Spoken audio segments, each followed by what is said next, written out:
I just realized that I didn't have music going.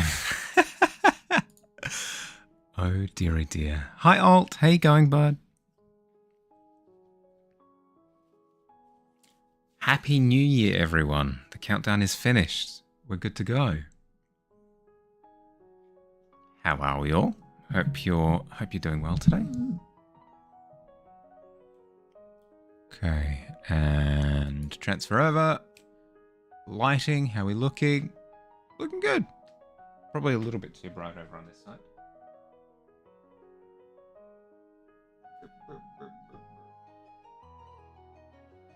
Should be better. Got some lighting, but it's not overpowering. Okay, we're good. You're good. The energy drinks ran out and you're crashing. Oh no.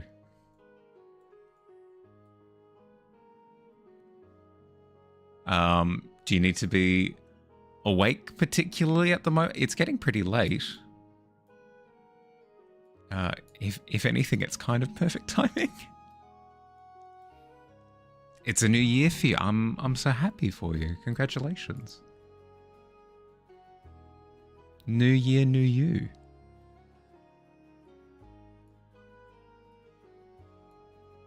Okay. Bit of a continuation of the studies I was doing yesterday. Getting all grassy with it. Let's see, what do I want to do? Antique. Ooh. This one here. Getting late, it's lunchtime. Really? I could have sworn that you... Oh, no, okay. I must be thinking... I must have misremembered. I'd assumed that you were in the European times, but clearly not then. You're 29 now? Happy New Year indeed! Happy birthday, dude.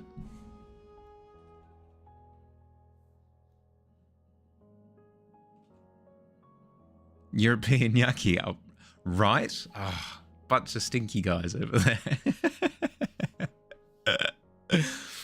No, that would be massively hypocritical on my part, given that I'm half European.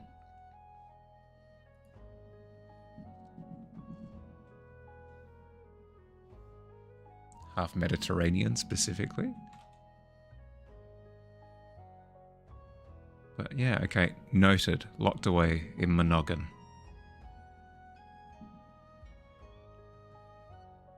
But yeah, how you going? You said that you're crashing out on energy drinks. Okay, so yeah. Lunchtime, probably not optimal for crash out period. Do you have enough left in the tank to, I don't know, brew a coffee or something like that? I don't drink caffeine.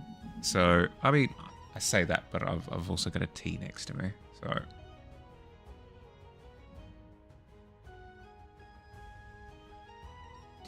There's a daily limit, isn't there? You'll be fine. Good. Okay. If you say so. But yeah, happy birthday, Cloud. Was that today? Are we ticking over into birthday territory now?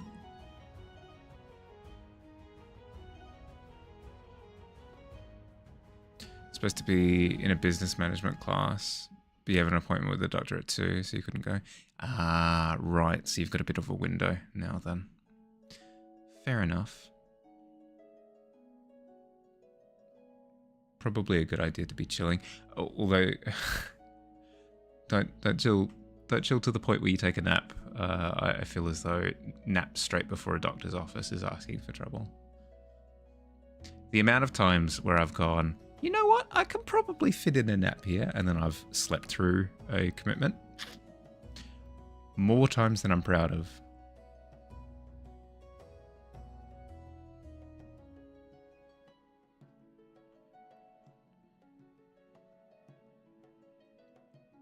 So what I'm trying to do at the moment is identify different hues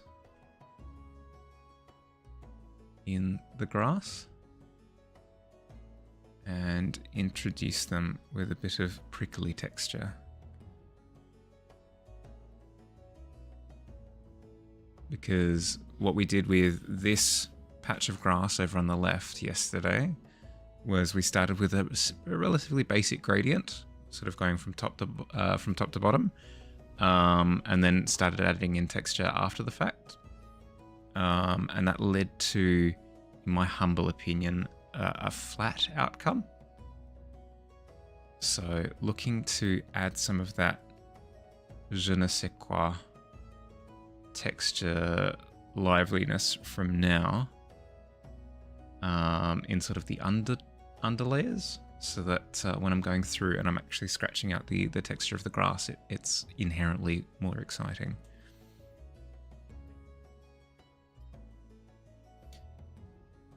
The audio quality of your phone really irritates your noise sensitive ears. So if you set an alarm, you'll wake up at the time no matter what. Okay, so you're relatively on the ball when it comes to that. I sleep like the dead. If I've got an alarm set, there's about a 40% chance that I wake up, a 60% chance that I subconsciously either snooze it or set it to a later. I don't know how I do it, but I will wake up and see that my alarm has been set for like a couple of hours after what I'd initially set it to. So I don't know. Zombo Mahali's a jerk. Hi Kobu, how you going, bud? Welcome. Shark Guy, yeah, that's what they call me. I was actually known as Shark Boy until Shark Boy and Lava Girl came up, and it just absolutely destroyed my reputation. So I had to make a PR switch at that point. That's not true. But yeah, how's it going? How you going? How's your day been so far? I'm just working on some texture studies at the moment because I'm working on I'm working on a bigger piece. So I'm working on this concurrently, but I'm struggling with the grass texture a little bit. So I've decided to jump into some grass texture studies so that I can apply lessons to this and hopefully it picks it up. I know, I did see. Thank you very much. Thank you for the follow. How you going? How's your day been so far? What we call Mahali in the underground Australian rap industry, Shark Guy. It seems really flippant, but it's endearing. I do appreciate it. Love my shark in the wave painting. Thank you. I appreciate it.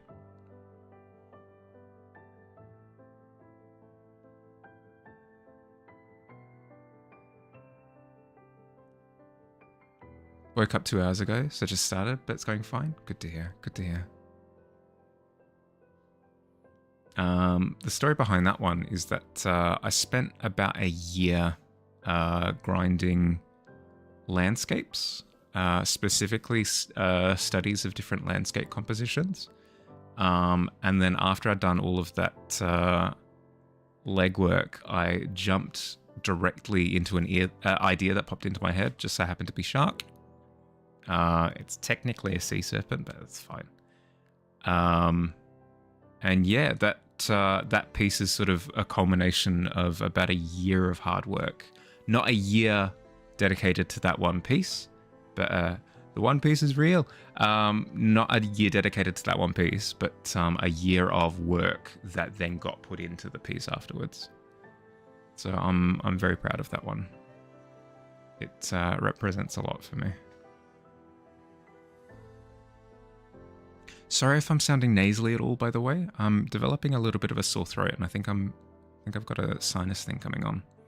So please let me know if that gets aggravating. I'll try to sort of adjust my voice a bit. Doing landscapes now to try and learn digital painting, so it's fun seeing some landscape artists. Yeah, right. Inspiration really goes a long way in the learning process. I used to be really particular when it came to what I was allowed and not allowed to learn from. I would basically never use references. I would never study. I would gain inspiration from something, but never look at it after that, so that I'd, never run the risk of encroaching on other people's ideas and stuff. But it's such a backwards way such a backwards way of approaching it. No reference can be me. Oh, no. You have to. Because life doesn't happen in a vacuum, you know?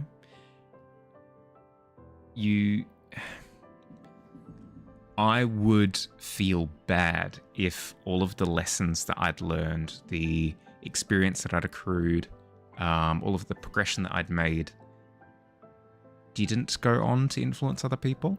Like, that's kind of part of the whole thing, you know? You need pictures of rocks and whatnot.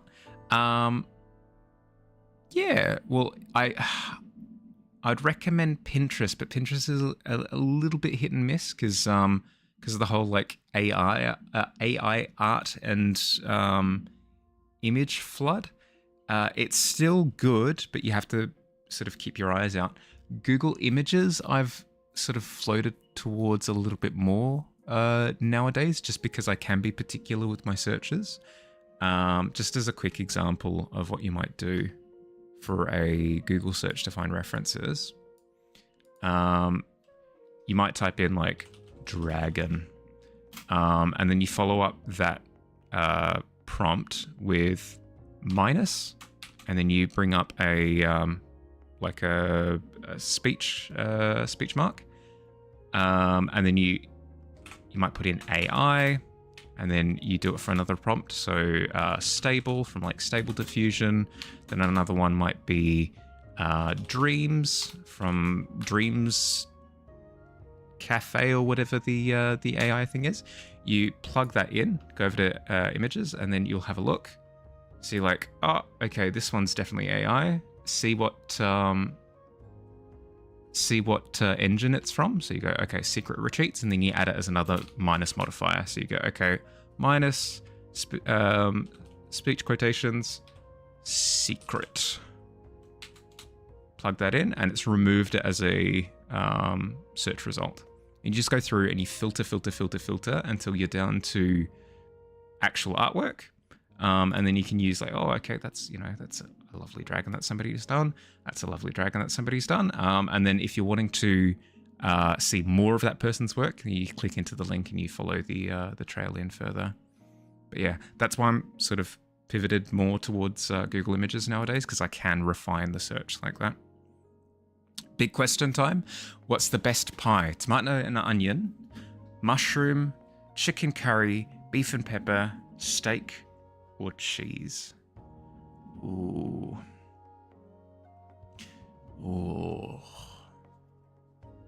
The hard-hitting questions. Okay. This is a complete cop-out answer, but it kind of depends on how I'm feeling at the time. Generally speaking, I would probably lean towards a chicken curry, just because it has a little bit more interesting flavor going on. But I could definitely be in the mood for a beef and pepper. I could also very much so see myself leaning towards a mushroom pie if I'm wanting something a little bit less meaty. So probably between those three, depending on my mood at the time. Stock libraries are pretty good. Yeah. Yep. Try to use more real-life references, but of course for a dragon that might be hard. True. I mean, I suppose it depends on what kind of costumes you have for your pet. If, I'm sure I could dress up my cat at home to look close enough to a dragon to use as a reference. But yeah, generally speaking, I wouldn't shy away from using other artists' works unless they've exclusively said, like, please don't use my images as references. But doing artist studies is a legitimate thing. So even at school, art college or whatever, it's encouraged that you find an artist. Usually it would be like a classical artist or whatever in that formal study environment. And you'll break down what their techniques are, what aesthetic they tend to go for, what kind of time period they're in, blah, blah, blah, blah. You sort of break down all of these concepts. And you play around with their style and see what of their style works for you and see what you can use. chicken curry too, especially a chicken curry with a bit. Also tomato and onion guy. I wouldn't lean towards the tomato and onion just because it's a little bit too close to like a veggie pasty at that point, and then I'm probably leaning more towards a veggie pasty if I had to choose between the two. Don't know what a pie is. So it's in Australia we're a bit strange compared to the US, where we have savory pies. The US tends to have sweet pies. Think like a pumpkin pie or an apple pie or a raspberry pie. Pecan pie, all of these are sweet pies, whereas in Australia we go for savory pies. So we'll have like a mince pie, a shepherd's pie, which is like with mashed potato on top and stuff like that. It's the same but different. similar vessel, different outcome. Can't keep yourself away from mushrooms and onions. They're good because it gives you that sort of that savory, earthy flavor without quite going into beef territory. And sometimes that's the flavor you're craving. I completely agree.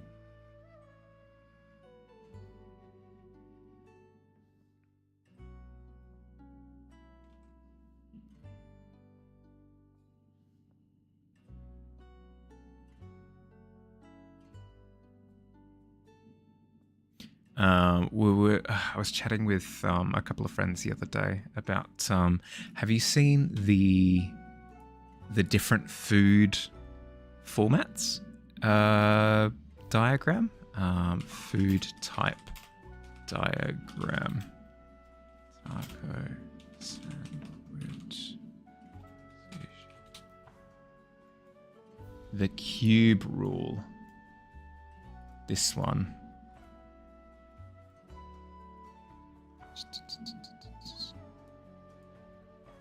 This one here. So it's a theory that every single type of food that exists adheres to this cube rule, where the blue is representative of like a carb container. So toast, you've got a slab of bread, and then you've got whatever you've got on top of the toast. So whether that's, cheese or a spread or whatever. What about a burrito? A burrito would be a calzone because it's fully enclosed, right? A pie would also be, I'd say that a wrap would be a sushi. A wrap would be a sushi. A burrito would be a calzone. I'd imagine that a pie would also be a calzone, unless it's an open top pie, in which case it would be a quiche. This came up because somebody was like, "Is a hot dog a sandwich?" And then somebody else at the table went, "No, it's a taco." And we all whipped around to stare at this person incredulously because they're just uttered heresy from their face. And then they brought up this diagram. And I mean, there's a bit of a sense to it, Does that make a quesadilla a sandwich, though? It would. Yeah, probably a quesadilla would be a sandwich. Unless it's one of the quesadillas that's like enclosed at the end, in which case it would be a taco.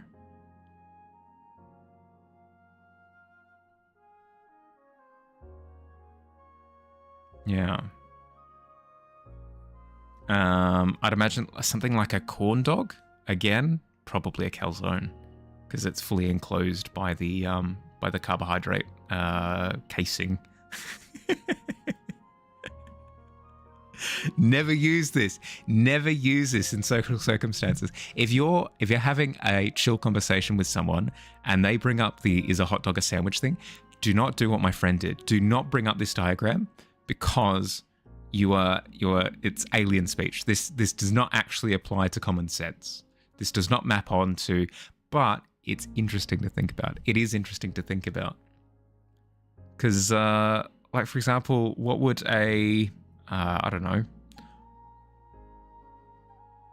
What would a cheesecake be? Like one of the Japanese cheesecakes where it's like the entire thing is carb. There's no like filling or anything.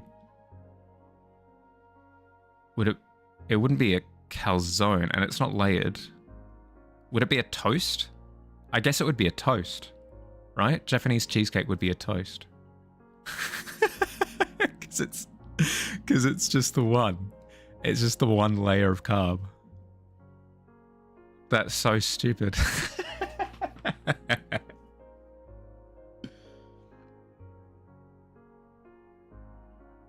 Yeah. And then there would be other types of cheese. Yeah, other types of cheesecake would also be a toast. Because it's got the biscuit it's got the biscuit base, and then it's got the dairy topping. It'd be a toast. But you have a craving right now for this meal you made a year ago. That you make once a year, sorry. Which is 3 eggs on a French toast sandwich, which is covered in honey, then wrapped with maple bacon, then glazed in maple syrup and slow cooked for 3. Oh my god. This meal would kill me. I can't have sugar. So I'd imagine that I would just die on the spot. But I mean, it sounds glorious. I would go out with a smile on my face. That's not true. I'd be in immense pain, but that sounds fantastic.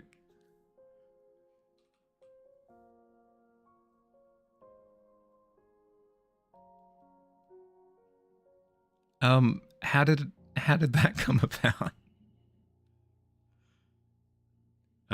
Did the sky open up and a recipe descended from the clouds?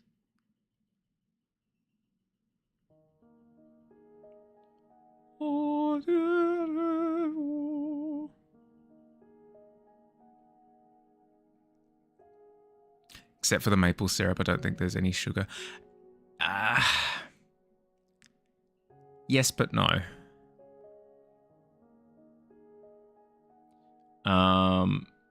French toast is one of those sweet things. Like, it's less to do with sugar and more to do with sweetness. Passed down from your dad, which was passed down from his dad. Oh my goodness, generational. That's incredible. Yeah, okay.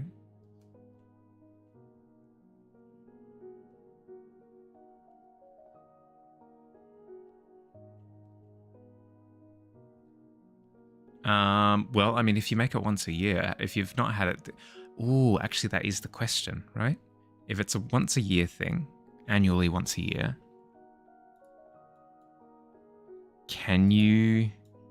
should you have it now?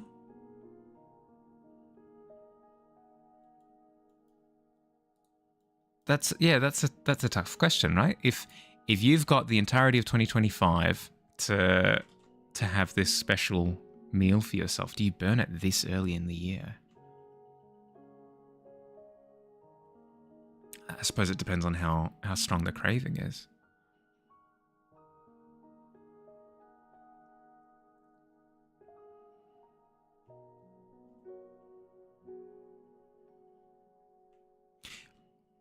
I'd try to apply Mario Kart logic to it, I think. Where in Mario Kart, in the time trials mode, you start with 3 boost mushrooms, right? And in theory, you could just burn them all at the start. But the logic in Mario Kart is you specifically try and use them for a shortcut. So if you want to take like a utilitarian approach to your French toast meal, I would have it at a point in the year where I don't know,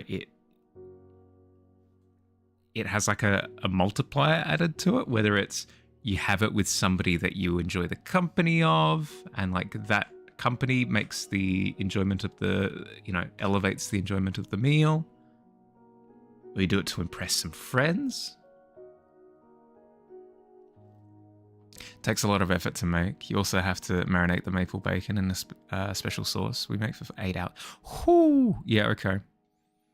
Yeah, even more so then.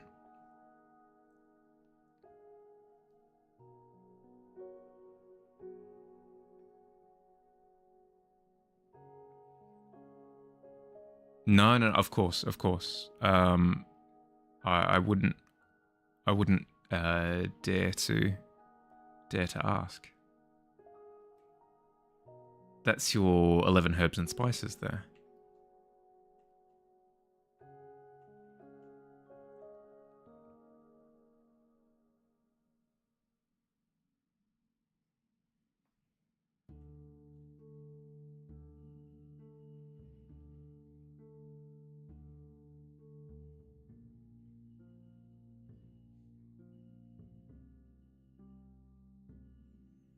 No, completely understandable. You know, I would accept that outcome. It's the, you know, the lay of the land.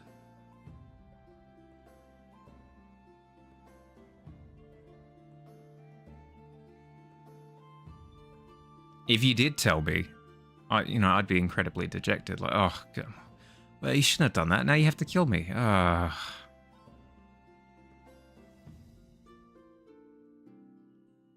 I mean, you don't make the rules, right? You just abide by them, and that's more than fair enough.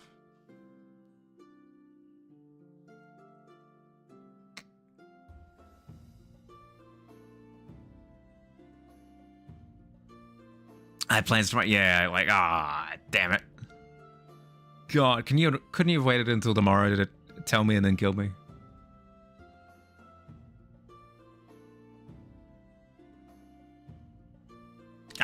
Just before lunch. Dang it. Would it be part of the clause that if you told someone the recipe, you would then make it for them and then kill them?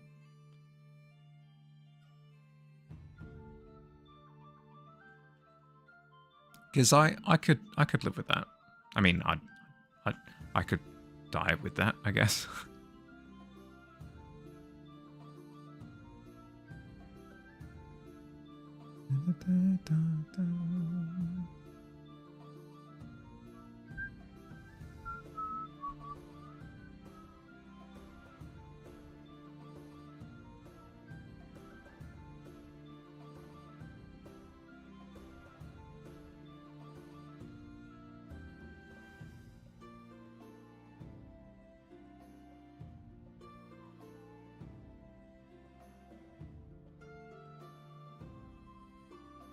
I'm just going through and breaking up the larger blobs that I started with in the undertone.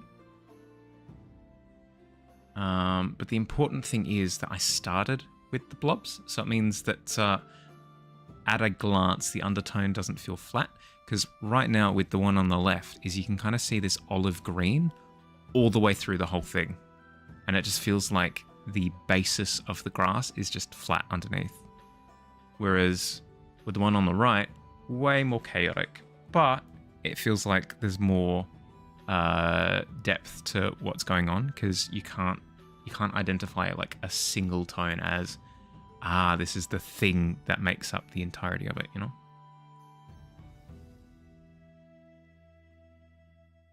Especially given that humans are very good at identifying like patterns and repetition. So the more I can play into avoiding repetitiousness, the better. And that doesn't mean like throw it all out. Like, I must avoid repetition completely. I gotta make the grass blue and I gotta make it purple. I gotta make it blah, blah, blah. You know, all within aesthetic reasoning, but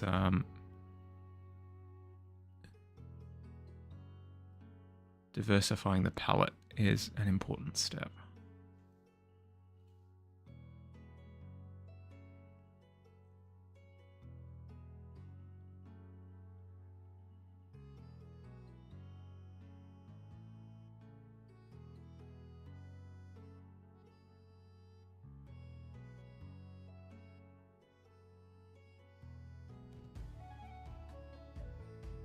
That's something that I need to learn to do.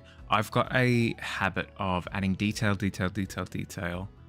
to a very simple composition, if that makes sense. So It might be a scene outside a fire station. I'll have the fire station, I'll have a fire hydrant, and I'll have a fire truck. And I'll sit there putting in detail into all of these elements.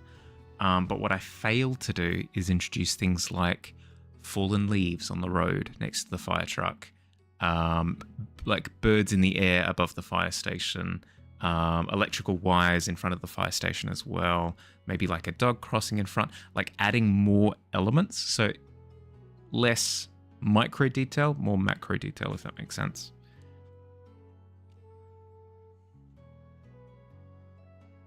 So some macro details that I'd be able to add to this patch of grass might be things like mushrooms, might be things like fallen leaves, might be things like a couple of wildflowers that don't quite match the group.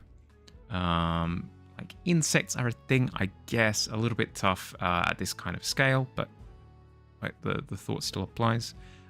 Birds, like maybe there's a bird on the grass, sort of like picking through, looking for worms. Just little macro details like that elevate a scene, because it makes it feel more lived in. There's something very what's the word? Sanitized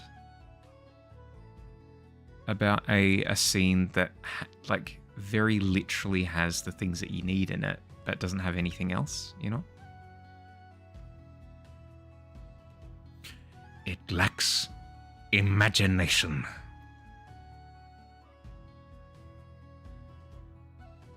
Like something that I might add to the wave painting if I were doing it again nowadays is I might add a couple of shadows of little fish in the wave as well, just to help populate it just a little bit more. It does take away from the clarity, the simplicity of just wave and then the thing in it, but there's a degree of world building that you kind of need in images like that I'm missing a smidge of.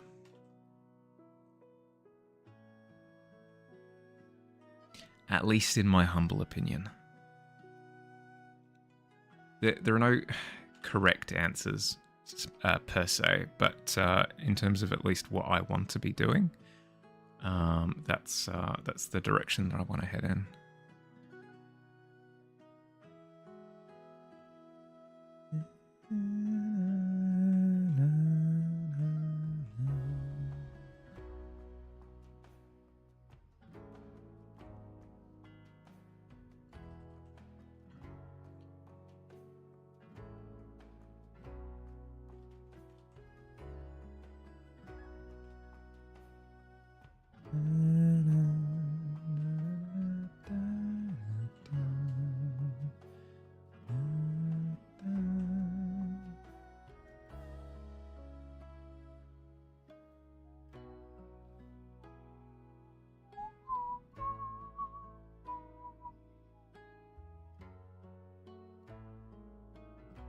Again, just going through, breaking up some of the simple shapes.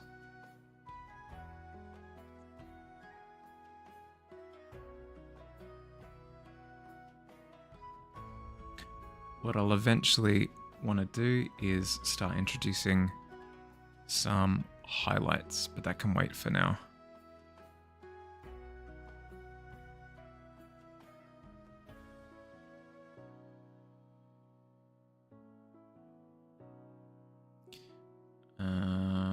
I'll also probably want a different brush for picking up the detail of some of the wildflowers, just because, I mean, it's a different shape type to the very sharp grass. So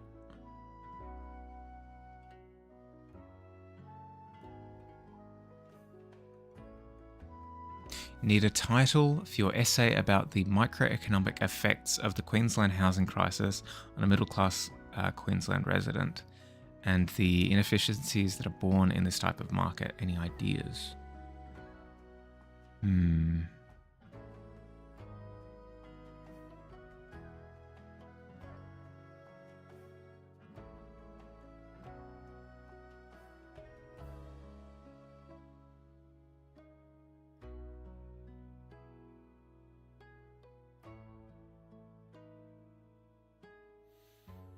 My brain immediately goes to the saying, putting a roof over your head. So potentially in that direction, maybe? Because it needs to be catchy, right? Or at least indicative of what the body of the essay is about.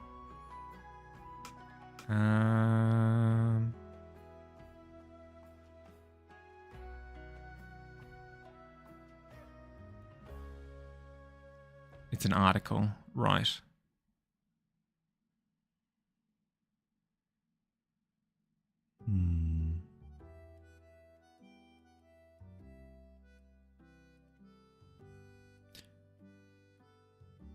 No one under 70 will read it, so it doesn't need to be catchy.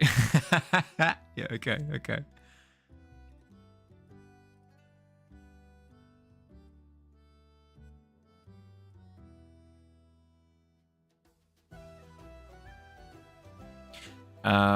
I mean, it's a little bit generic, but something along the lines of the Queensland housing crisis and what it means for the future.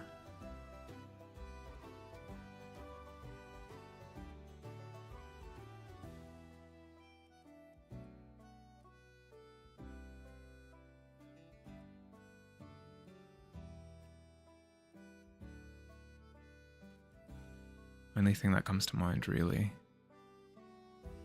I'm awful at yeah, correct. I'm an artist, not an author. Give it my best shot.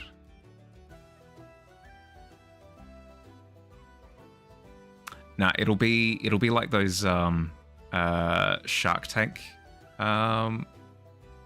phenomena where somebody comes on Shark Tank and they're like, "Oh, I've made a pillow that punches you in the face," and they're like, "Oh, this is the worst product ever. I'm never going to invest in this. This is terrible." And then the guy goes on to sell it independently. It makes $1 bajillion, and they're like, "Oh, I can't believe we missed out on investing in pillow punch face." It's just such a missed opportunity.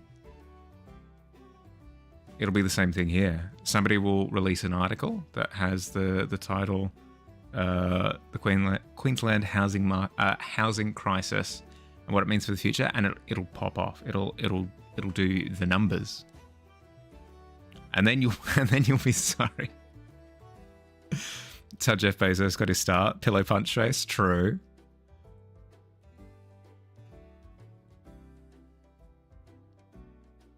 Something. It explains his appearance, but I won't say anything more because technically Bezos is my boss. If the feed to my stream cuts, you know what's happened. I've been punched in the face.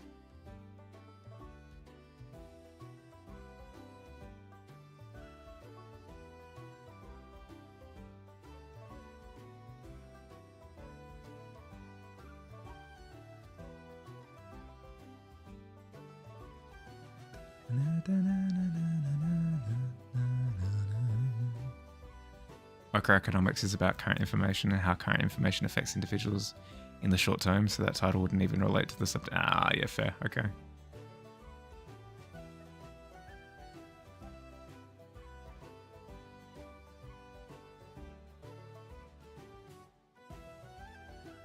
I didn't know it was on the subject of microeconomics, unless you said it specifically. No, you did. You did. The microeconomic effects. Yeah, okay. Boom. Consider me wrecked.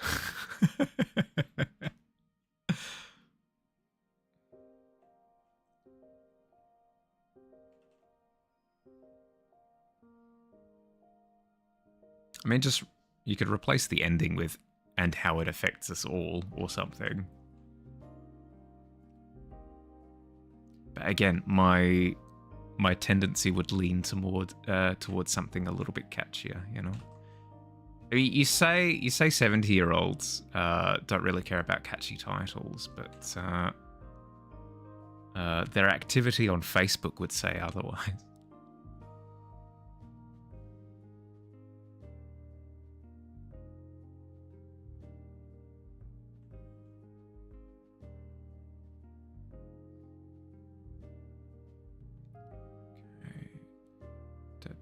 And then we've got a lighter section, a lighter band up the top here.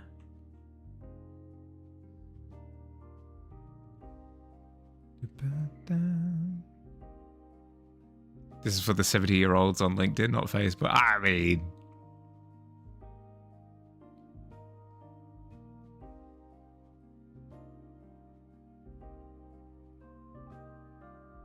Yeah, that's fair. Slightly different demographic.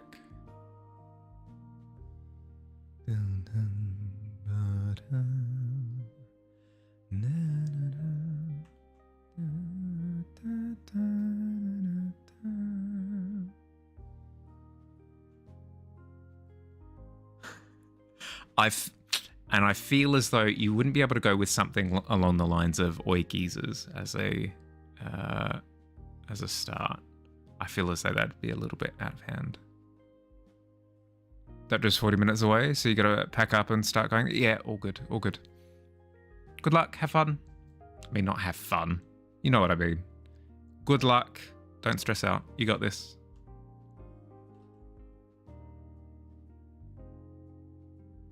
Catch you later, bud.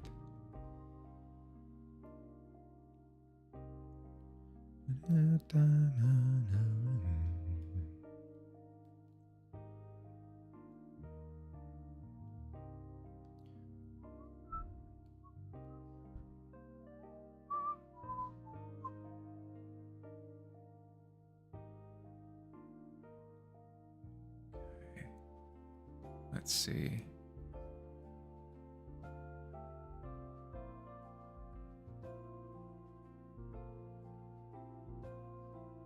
So we've kind of got our base down at this point.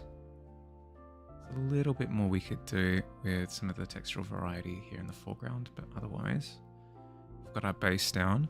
The next step is, and something that I failed to do with the previous one, is highlights and textural variety, because we've got texture down, but it's all very samey, which can work depending on what style you're going for, but I'd prefer not.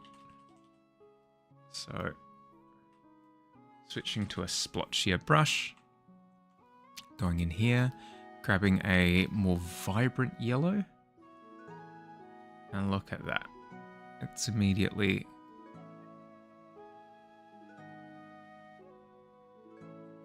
jumping out a little bit more.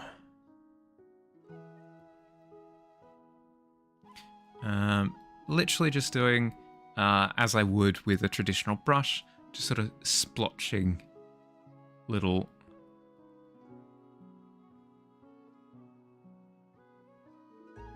bunched texture on these spots. I'm not dragging the brush at all. I'm just placing.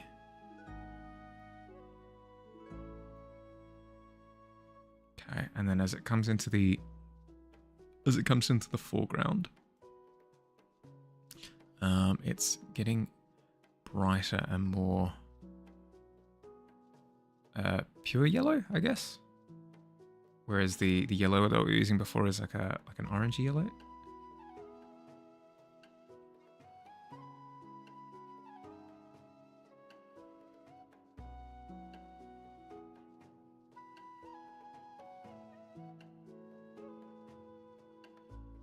Look at that. Oh, it's popping.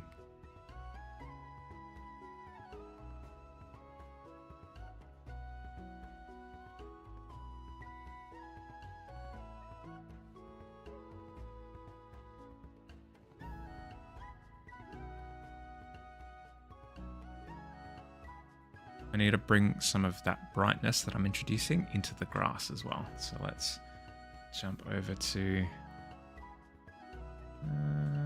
we can rotate the brush a little bit more. There we go. Jumping over to the grass, going with like a pale yellow-green.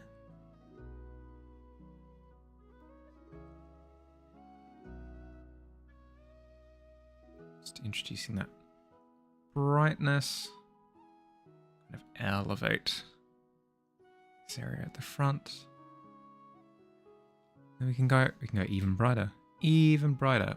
We'll be approaching white at a point. Probably not all the way white, given the muted nature of this grass, but we can get there a little bit closer. I'm just going to help myself to a bit of tea. I can feel my throat's getting a little bit more painful. Ugh.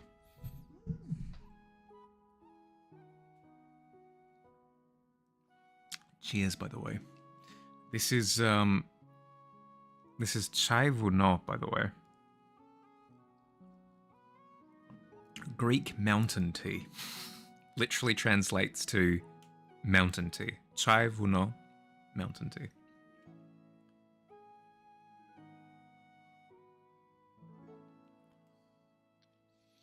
Speaking of family secrets, this one's a bit of a tradition whenever any of us get sick in the family. Ugh.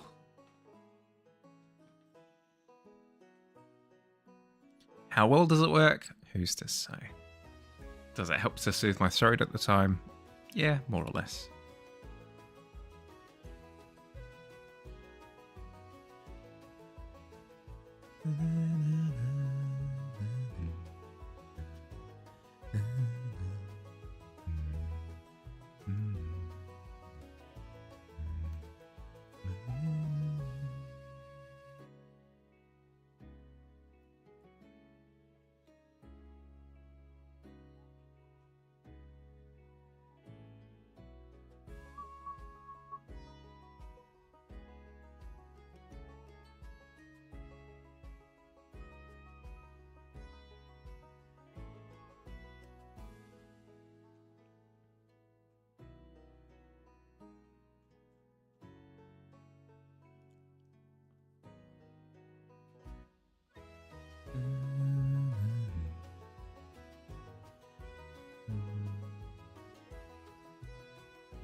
Na, na, na, na, na, na.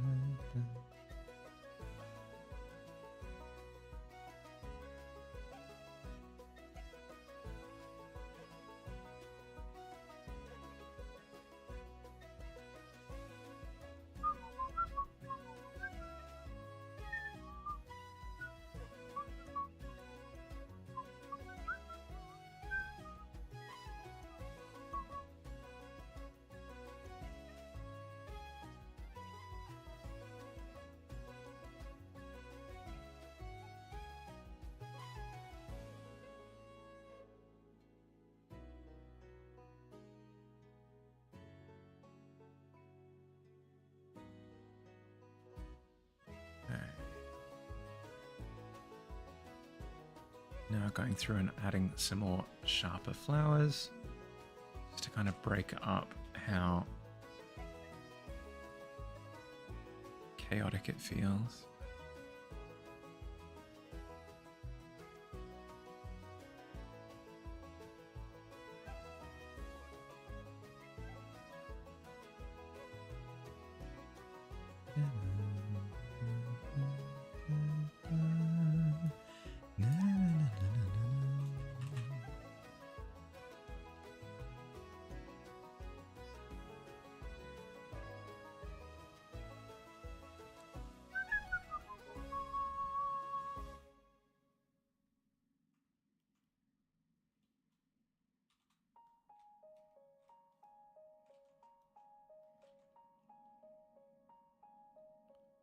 bring in some... Let's try, actually. Let's try some larger brush strokes. See if I can unify some elements. Bring in the texture from the actual brush itself.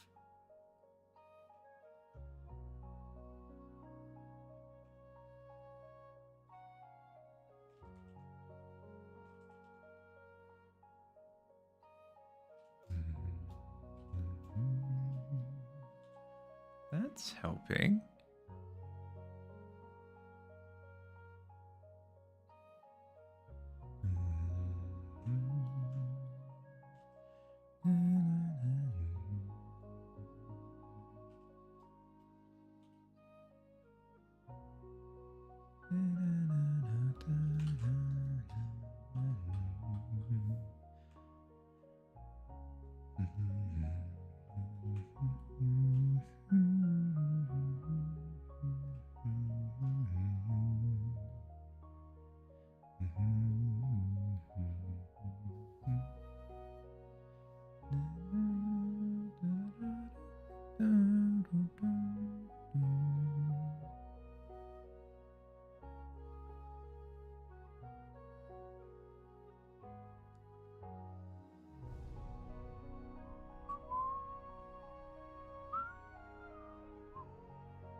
What are we missing? Am I just missing a whole bunch of flowers? Is that the big difference? It looks like it. Over on the left, it just looks like there are more individual flowers present.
More flowers.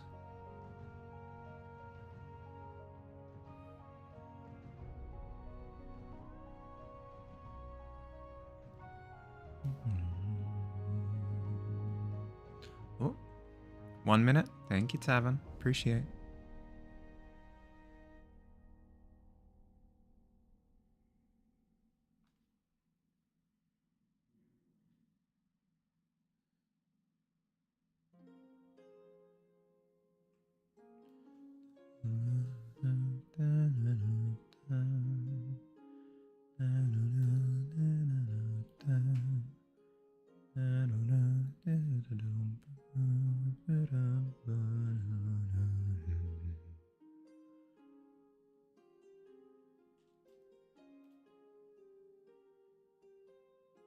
Okay, what I'm noticing is that there's a lot more movement in the texture than what I would have thought initially, but that makes sense, right?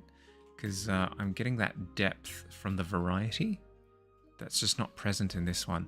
This one seems flat, not just because of the color, but also because of the type of texture that's present. As soon as I started adding in some of these horizontal lines, broader brush strokes, and depth of like completely different color, it's really jumped out. And it doesn't not look like grass, at least in my humble opinion. Both look like grass, but the one on the right just looks like grass that has more going on. And I don't just mean because of the different like colored sections. I mean in terms of like how thick the grass is and what types of grass are present.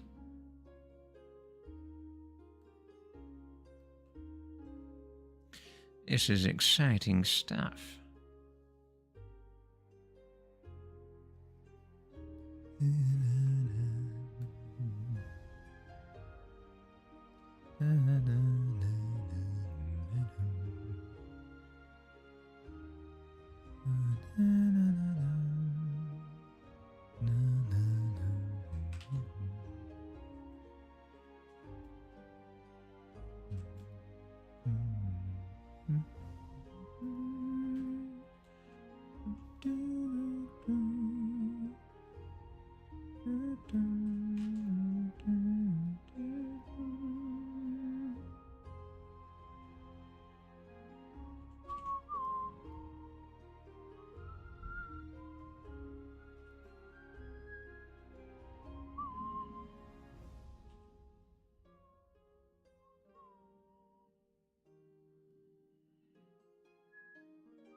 This feels like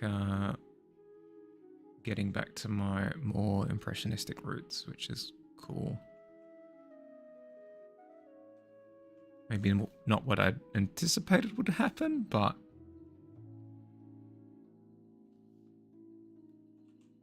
hey, we're here now.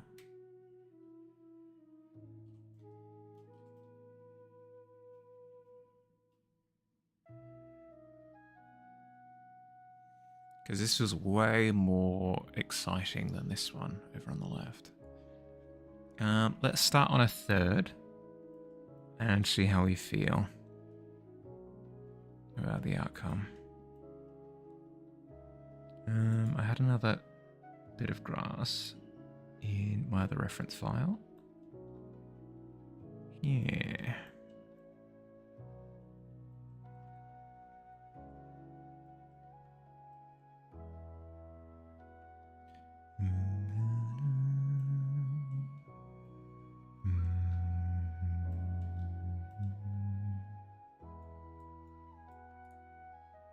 Copy, paste.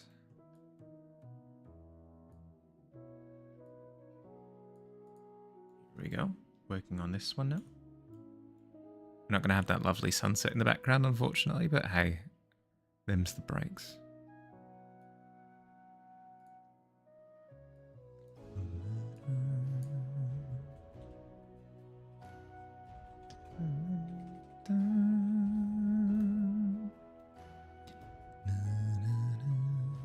I mean, this photo has clearly been color corrected, but that's fine. If I'm looking for this kind of result, it doesn't matter if it's a natural in the lens photo or if it's been corrected after the fact, that's fine.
Welcome back.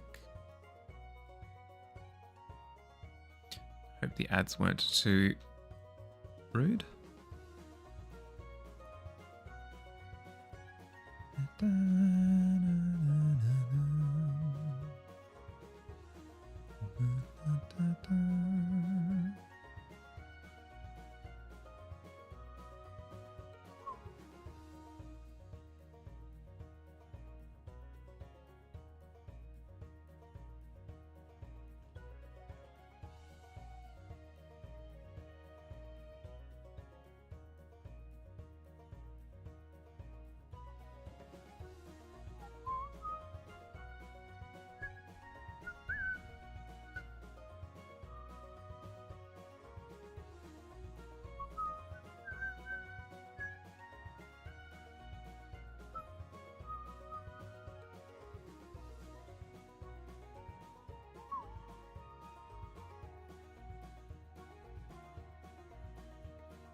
Okay, bring some of this darker grey, blue-green up into the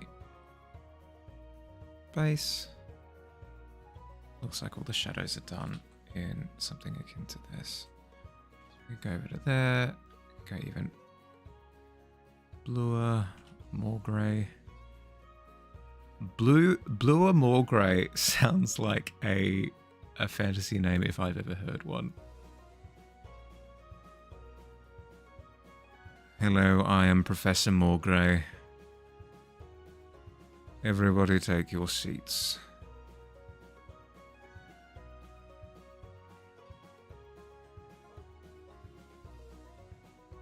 I hate Professor Morgrey's classes. They're all so freaking boring.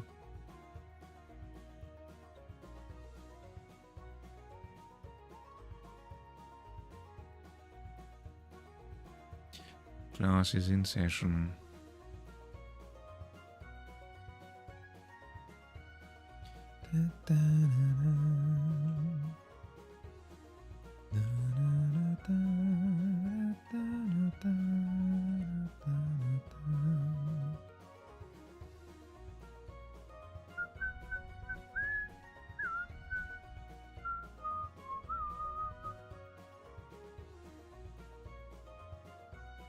Have that little mini hill up the top there. Grab some of this vibrant color here. Introduce a highlight on the top of this hill section here.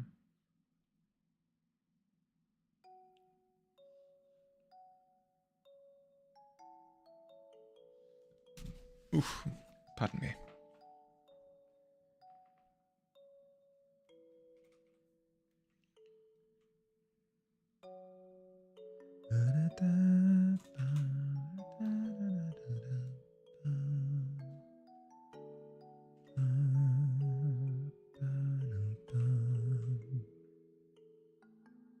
Hi, Navarian. How you going, bud? How you been? I'm currently working on grass studies. As you can probably tell, it's all just grass. I'm wanting to finish this one, but I'm not sure how I want to finish the grass. So, grass studies it is. Just got off work, vibing before doing the Pokemons. How about you? Yeah, good.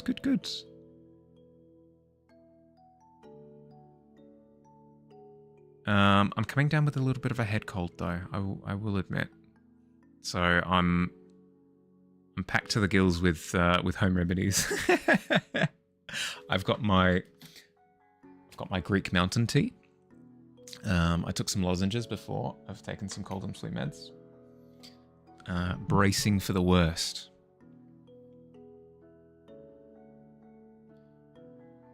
If I'm going down, I'm taking this cold with me. Tea sounds good right now. It is a mood. It's a bit strange to have, at the end of Australian summer. But I don't know. I'm a strong believer in any time is tea time. If you really get particular about it not being the weather for it, switch to an iced tea. There's always something for the occasion.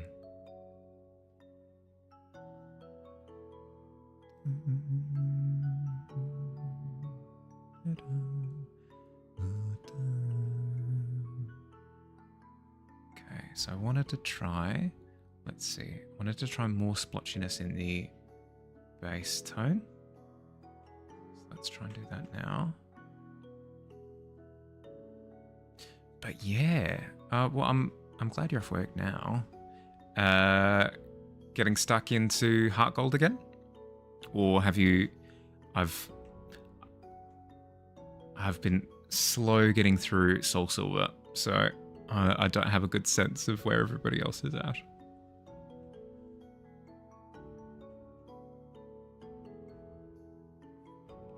Ran into a game-breaking glitch and it ruined your... No! How? Because don't get me wrong, I've experienced glitches in the game so far, but usually it's just visual bugs that I can save and then reload. Was it like a soft lock, or you said it ruined the vibe?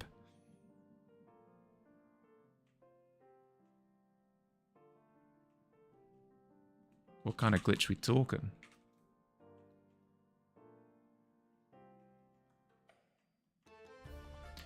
Bit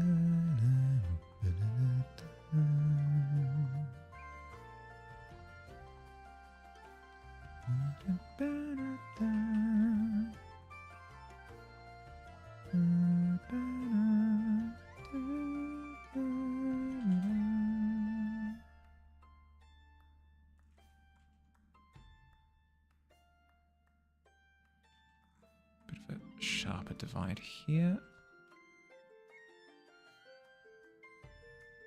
Script broke in the ROM hack you played and it wouldn't let you progress, and the only way to fix it is by loading an old save, which you can't because you saved after the gym or restart. Oh, yeah, okay, I see what you mean.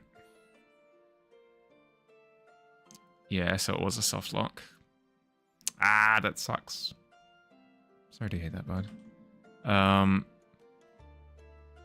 Have you switched to a different game, or have you started the... You said that you haven't played Heart Gold, right? So you have switched to a different game?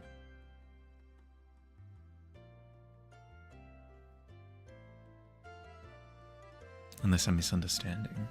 Which, I mean, it's me, so... trying to do Renegade Platinum. By the prefix Renegade, I presume it's a... either a modded version or like a fan-made remake or something. What's different about it?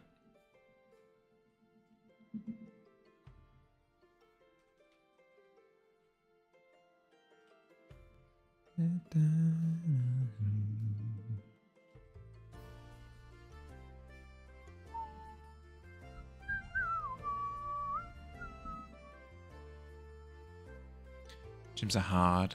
Pokemon stats are change typing. Example is making Raticate actually viable. Instead of being a semi-meme late game. Yeah, okay.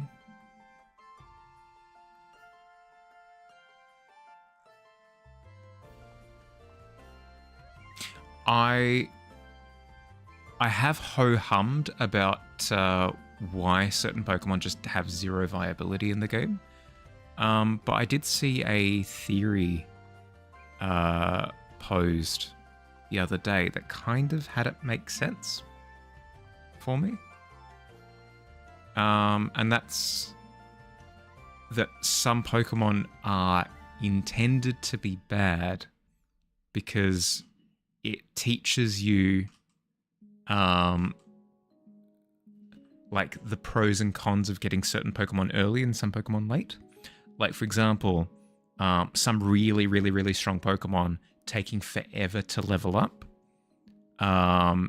punishes you in the early game, right? Because if you start with like a Dratini and you're trying to level it up to a Dragonite to sort of just roll the game, it's going to take you a million years because I don't think it evolves until like level 54 or something.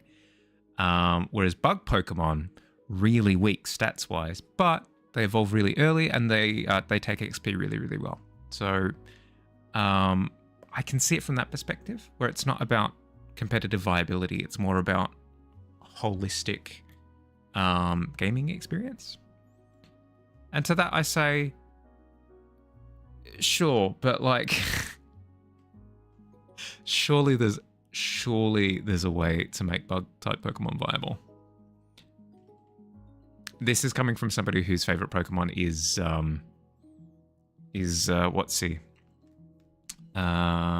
Shedinja, who's a bug ghost. So also just bad Pokemon like Ledian. Yeah, that's fair.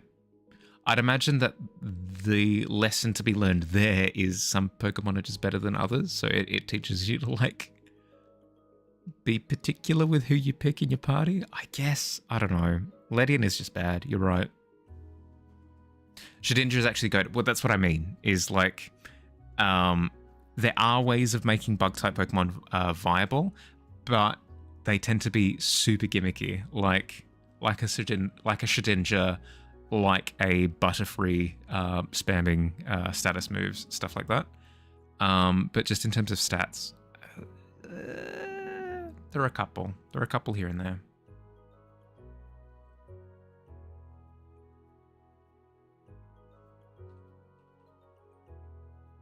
Like, what's the escargot Pokemon?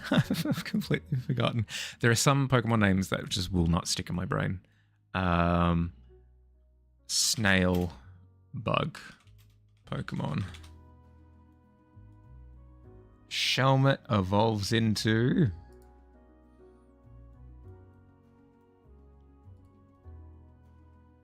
Come on, work with me here, database. Work with me here.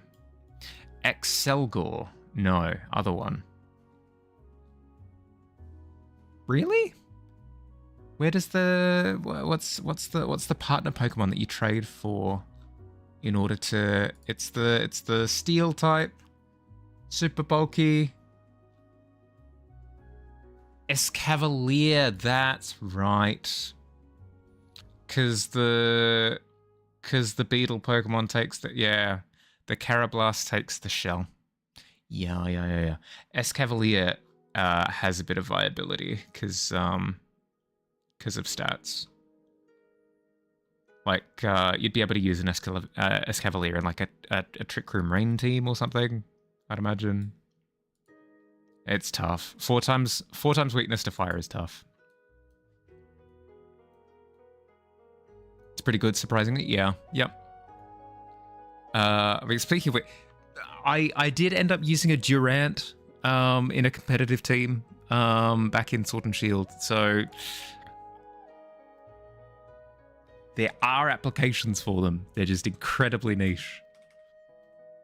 Maybe that's fine. Maybe it's fine that some Pokemon are just super niche.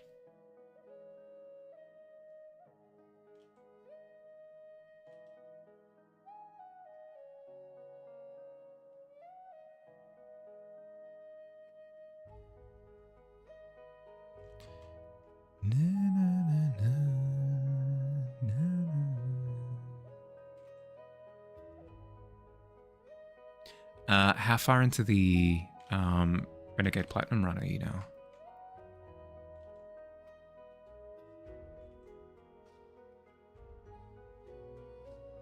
It doesn't randomize Pokemon at all, right? Like you still start with the starters of Gen 4 and the story still plays out the same. It's just difficulty, right? Like difficulty and balance adjustments. The ROM hack tries to make the bad mons genuinely viable. Yeah, that's cool. That's cool. It adds to a bit of gameplay variety, which I won't say no to. There's something cool about just enjoying the design of a Pokemon and then being able to run that Pokemon competitively. Or in this case, as part of a Nuzlocke.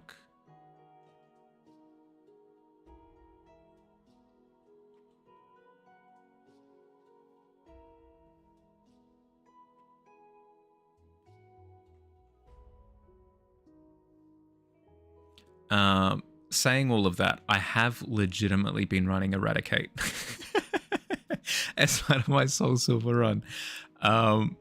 Specifically because there are no Pokemon. There are no Pokemon that have Dark-type moves early in Gen 2. I'm finding it impossible. I mean, there is an exception. I think Crobat eventually gets access to some Dark-type moves, but that is just going to take too long. And I needed something for the Ghost Gym. No bias as being a rat VTuber. Okay, if you say so.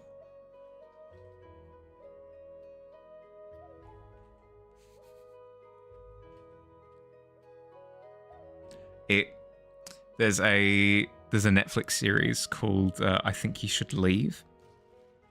This is giving me that vibes from a specific skit from that series where he crashes into a clothing store in a hot dog car. Sorry, no, correction. A hot dog car crashes into a clothing store and then a guy just so happens to be in a hot dog costume emerges from the crowd and goes, "Oh my goodness, who did that? That guy's an a-hole." It's giving that energy. It's giving me that energy. Does my Raticate have guts? It does. It does have guts. I've sadly learned that I don't get access to a flame orb unless I get $1 bajillion in like endgame currency or something as part of like the battle tower or something. I don't know. I didn't look into it further, so I don't have a reliable way of proccing guts. Is the terrible thing. But I don't know. It just makes it so that if I do face something that hits me with poison, toxic, whatever, it just does more damage. You saw that meme today, surprisingly. There we go. There we go. Fate.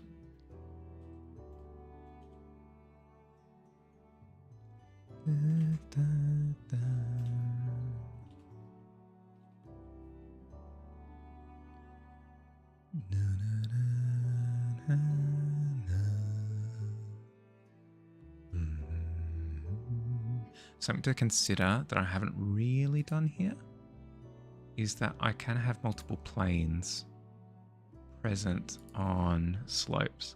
Like, for example, on this section here, that could be a flat where I've got it as like a second crinkle hill.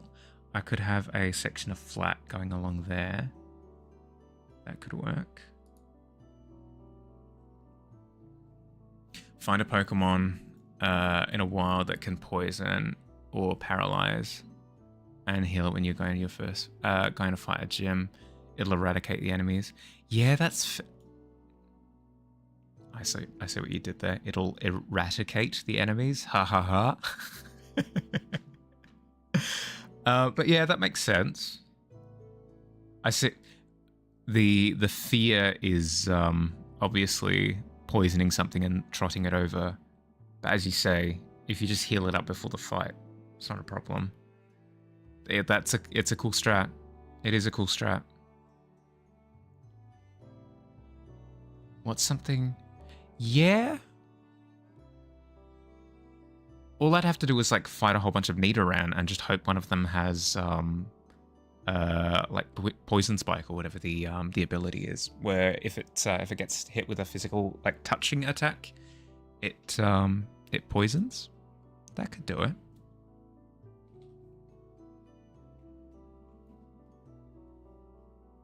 That's a strat. That's a strat I could try. Like, a little bit on the risky side, just given that. Is it though? Nothing. Like, I'm in the gens now where nothing runs.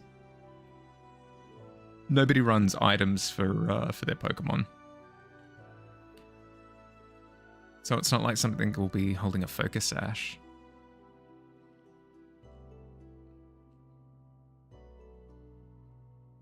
The fear I have is being outsped. If I get outsped by anything and I've taken chip poison damage that the fight, oh, but it's so tasty. The solution obviously would be run quick attack on the Raticate, right? Because then you've got a priority move with stab, but if I'm going into the ghost gym, not viable. I'll give it a go. I'll give it a go in a following gym past the ghost gym, I think.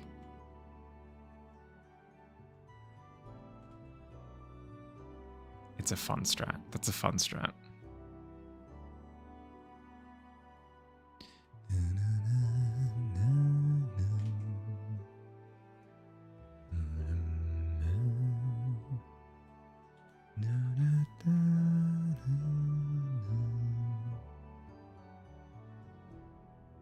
Okay.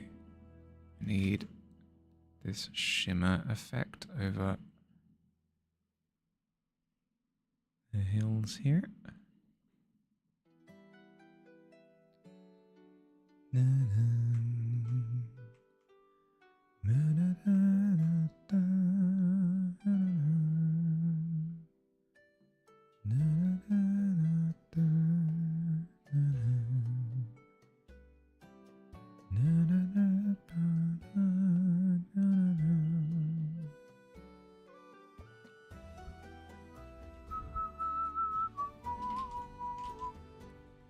Okay, up the shimmer effect on this hill here.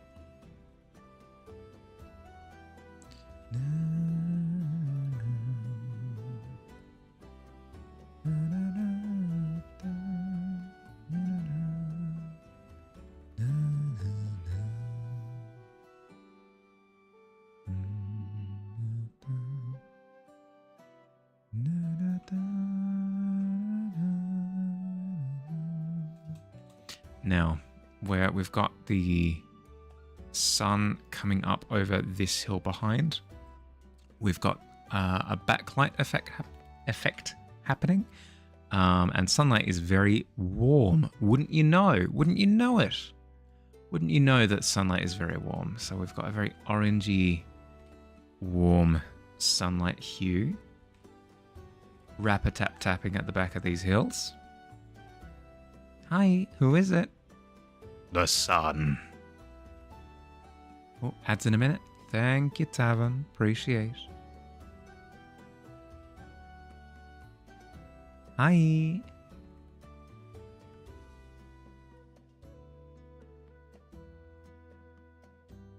Honey, is it the sun out the front again? Yes, it is. What does the sun want? I don't know, it's being incredibly loud. State your terms, son.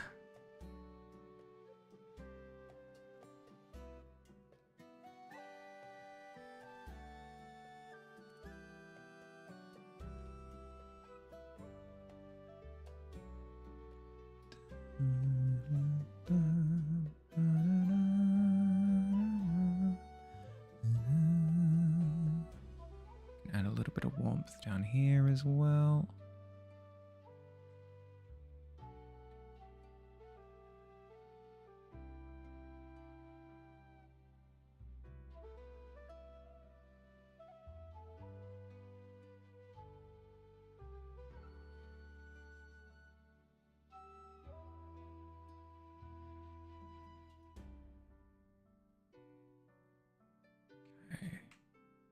a little bit of blue.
Okay, so I'm learning that a combination of contrasting textural line directions, so whether that's diagonal and then counter diagonal, or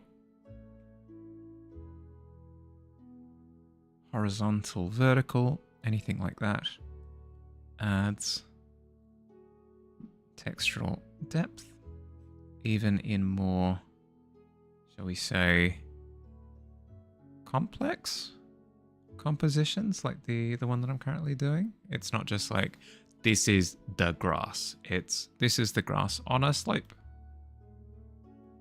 on rolling hills, and the lesson remains the same, which is good. I'm also loving the cold hues contrasting the warm hues. I mean, again, fundamentals we're talking here.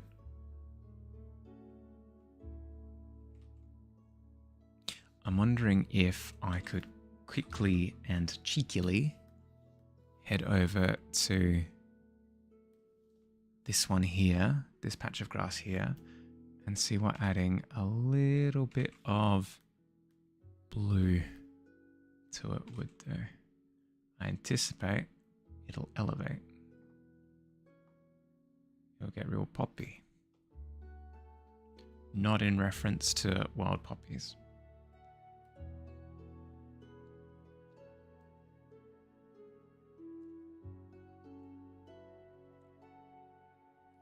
Look at that. Yeah, it does have an effect. Okay. Okay.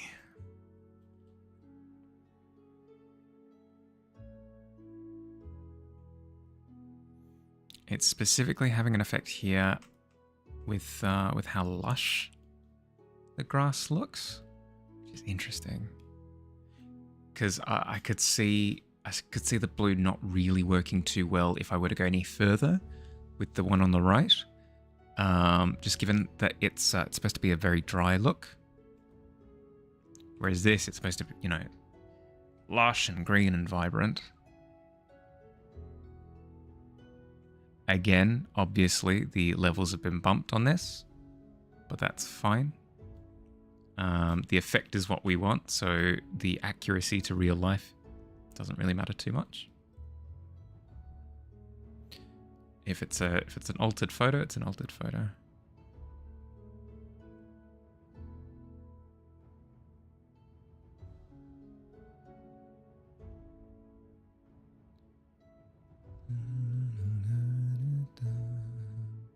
Starting to get some depth now, which is nice. I'm pretty comfortable to start moving on with the painting proper. I feel like I've sort of gleaned whatever I needed to from this little study session. So I was gonna sign these. No, these aren't pieces. So yeah, I might just make it a little bit more visually interesting than it currently is. I'm just gonna add some movement to the background.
I've just received a message earlier.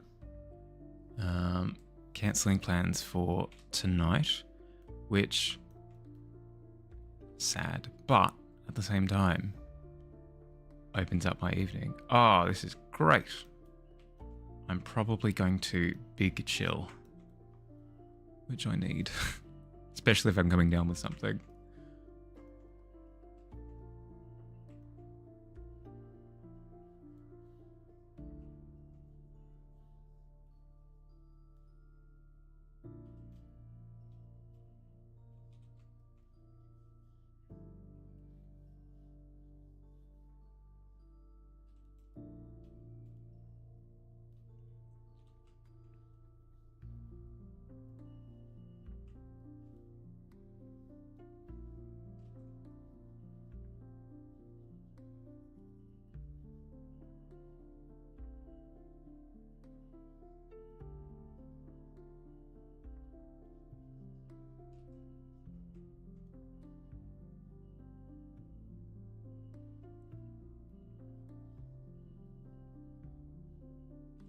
I've really been enjoying Overwatch lately. Controversial, I know, because it's so much fun to hate on it, I guess, apparently, according to the internet as a whole. But it's been really fun. I've been enjoying the I was going to say the quirk system. Been reading too much My Hero Academia. Been really enjoying the perk system. It's been fun. My characters' playstyles don't really change too much with perks, but it's an added bit of complexity and decision making in the game that I won't say no to. I do like that I can adapt a little bit depending on the situation.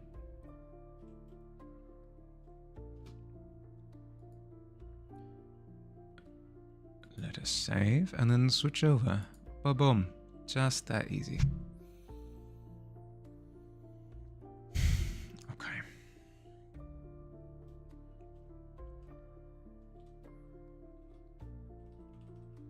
Jumping back here.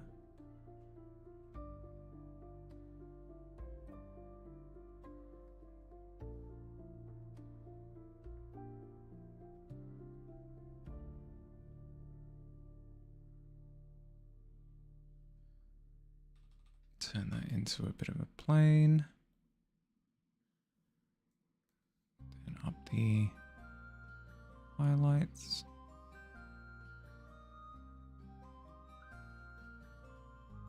Let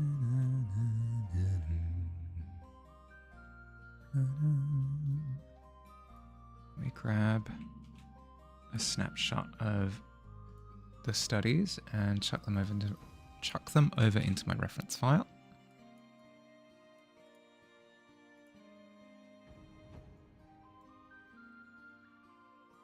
What am I wanting to do here? I want a gradient leading out.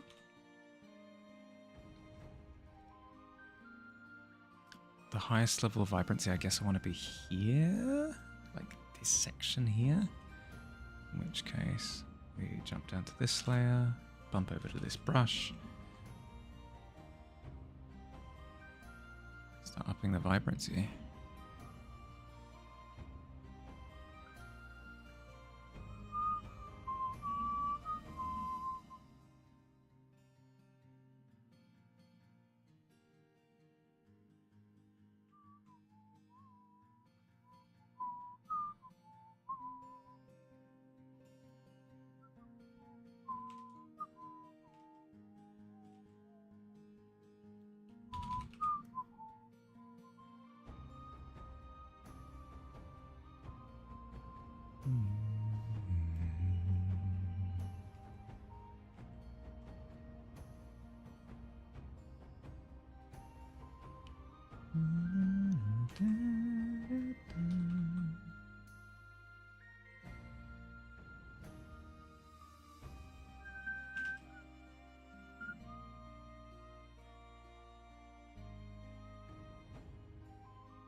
Also probably want to go into some yellows here in the foreground on the left.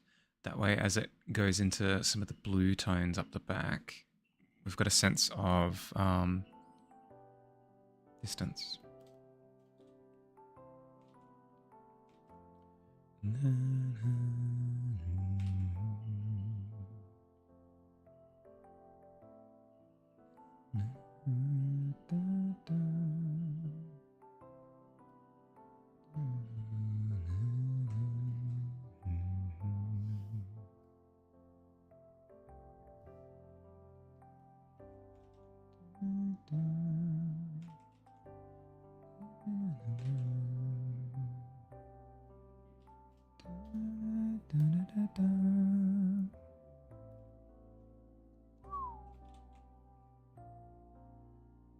This section up here behind the burrow, I want to be darker and less vibrant, so that we have this element popping forward a little bit more.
We have little highlights to kind of denote different layers of grass.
We might have a bit more of a cyan blue in here.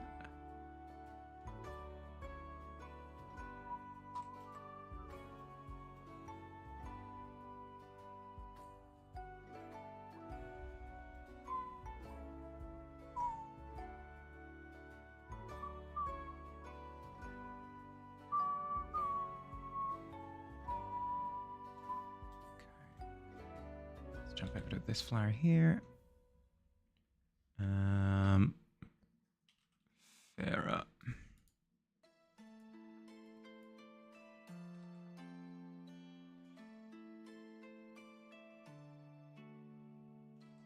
We want this kind of brush, but more specifically, blue wild flowers. I'm not going to find a 1-for-1, but I'm just seeing if... I mean, I say I'm not going to find a 1-for-1, but these ones look quite nice.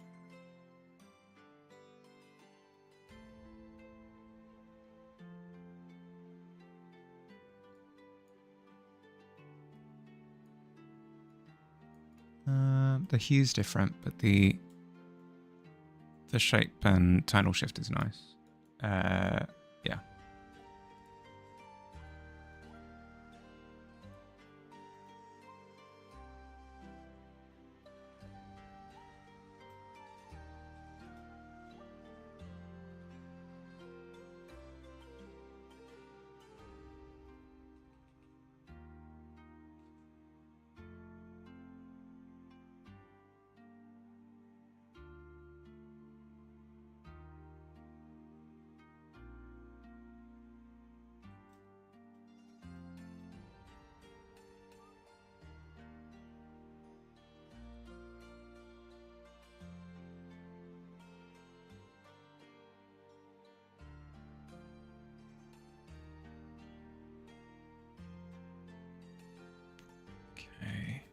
As we head into this section here.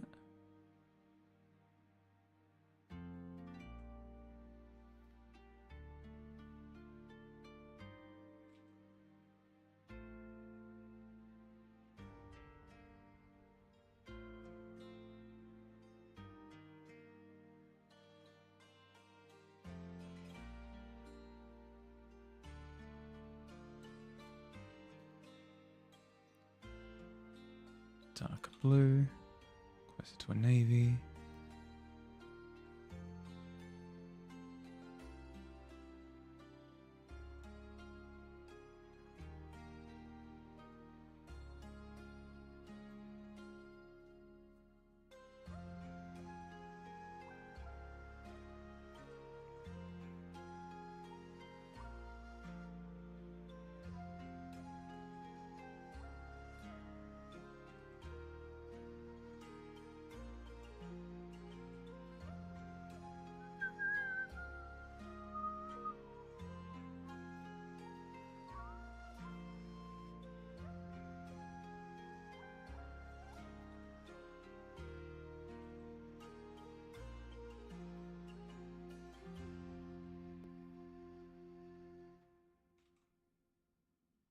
Okay, we have some brighter ones that are in more direct sunlight.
Need to start dividing up some of that section back there.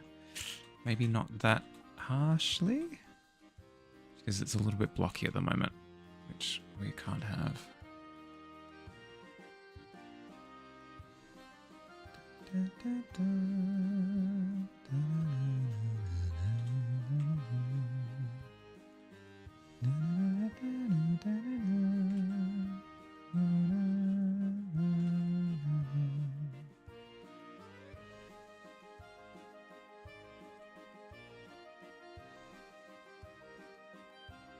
something like that, maybe?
What else did I want to add outside of just the wildflowers?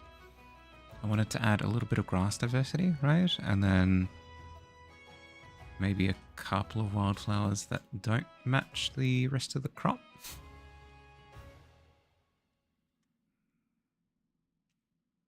If I were to do that, what color would I choose? Maybe like a red or something. Something that would pop.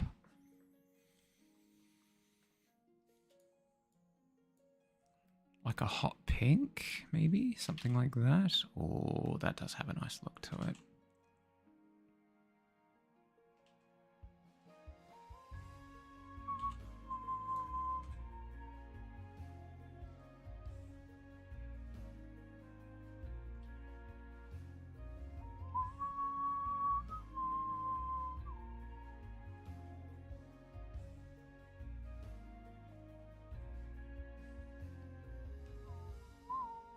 Is there a different shape to the flower that I could maybe go with? There's like the pom-pom look, right? Which could go quite well.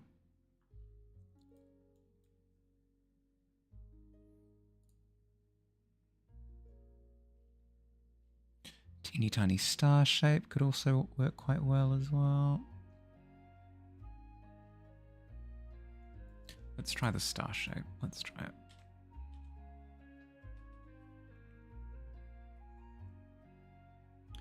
Such an awkward brush to do it with.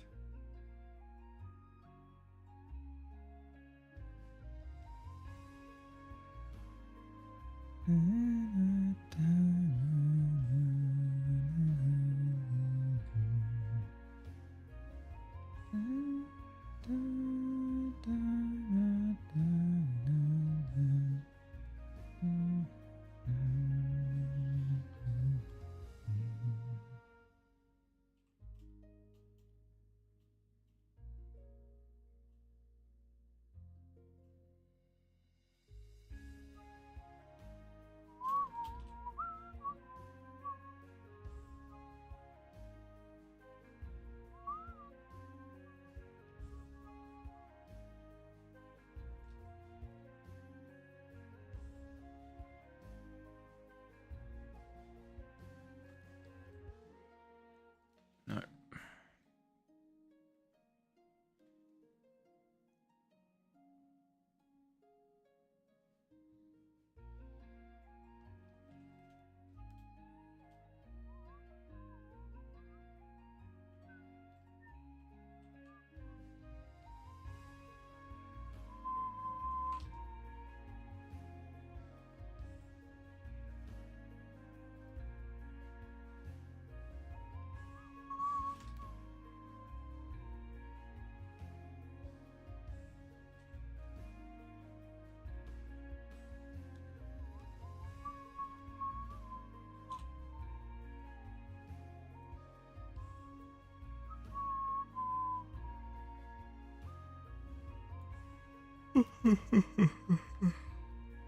Pardon me.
Oh, why am I yawning? Stop.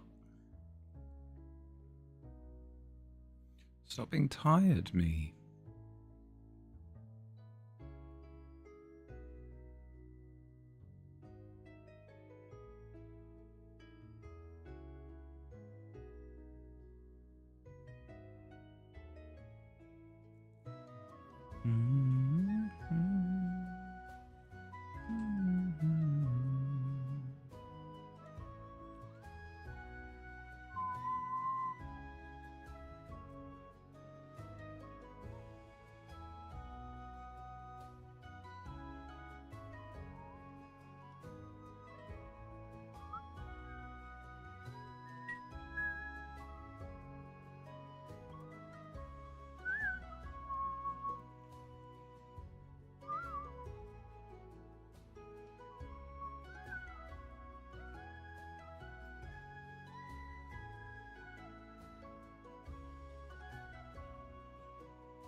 Darken that there, light in the center there.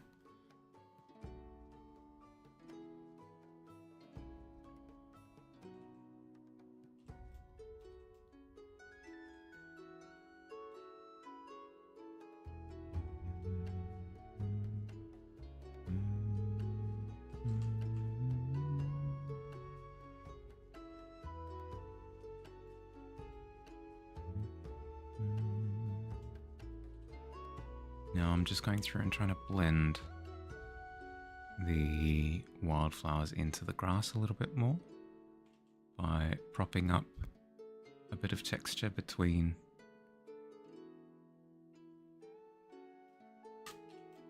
us and said flowers.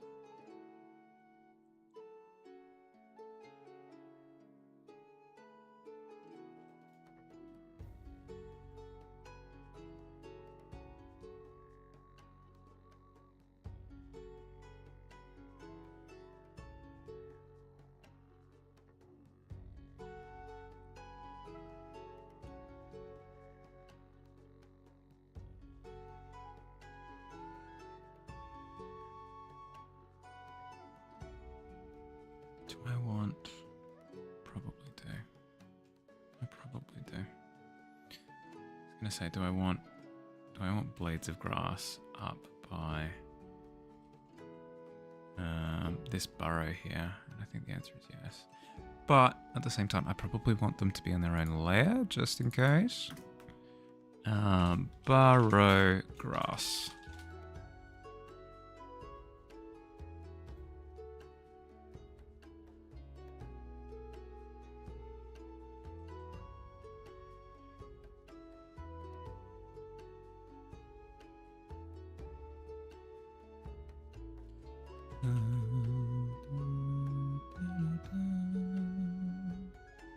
Sleek Antique.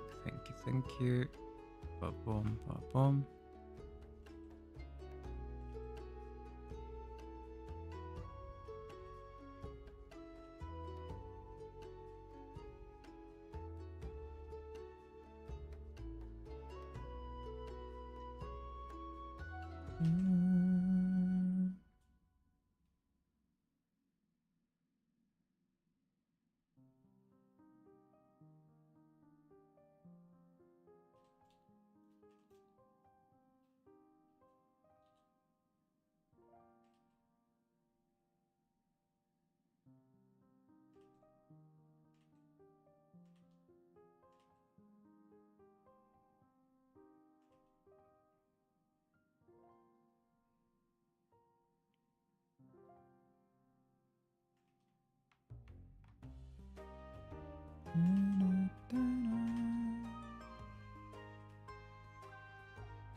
The next break, I'll...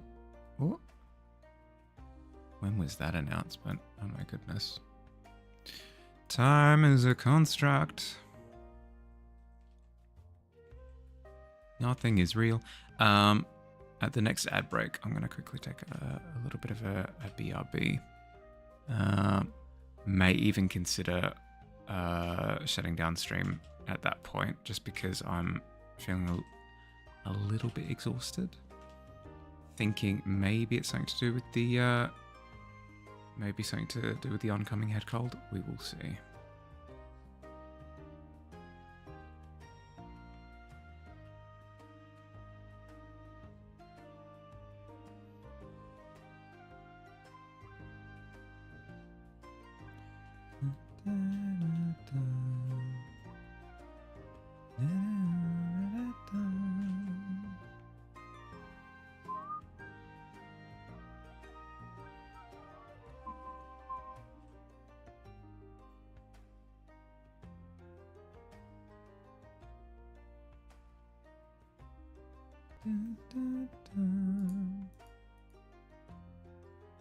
It's unnecessary.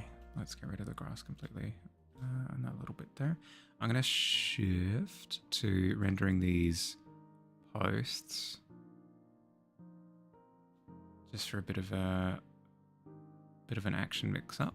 That way I can come back to the rest of the grass fresh. Okay.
Okay, I'll probably go another 15 minutes. Go another 15 minutes, and then wrap it up, I think, for today. This Tavern cozy. Welcome, welcome to the coziest of the lot. How you going, Bobicus?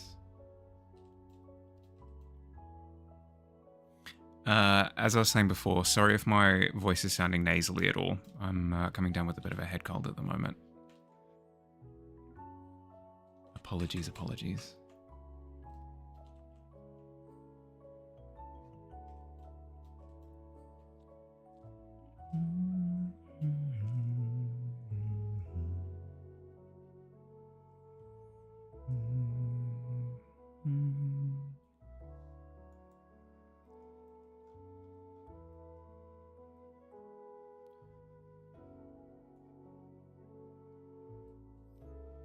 Thinking about streaming, but you got more thinking and you always feel awkward just thinking of streaming? Thinking to do streaming. I mean, it's very much so a if you feel like doing it, do it type of thing. Right? It wouldn't be something that I'd force. If you have a craving, you know, why not?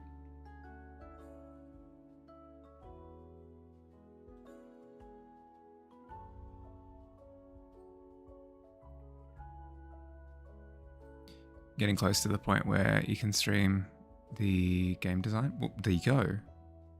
Right? You have like a thing you can do on stream. So that takes away a big pressure of like, well, what would I do when I'm streaming?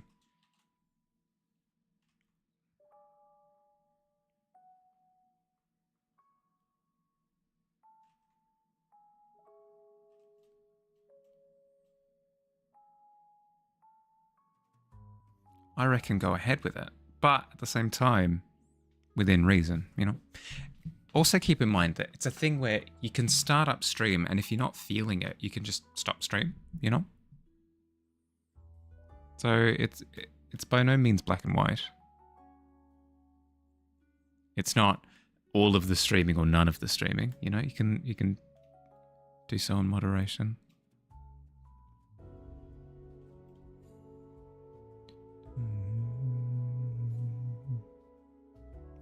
Game design is what you would stream, but you're still in the thinky phase of the game design rather than the writey up bit.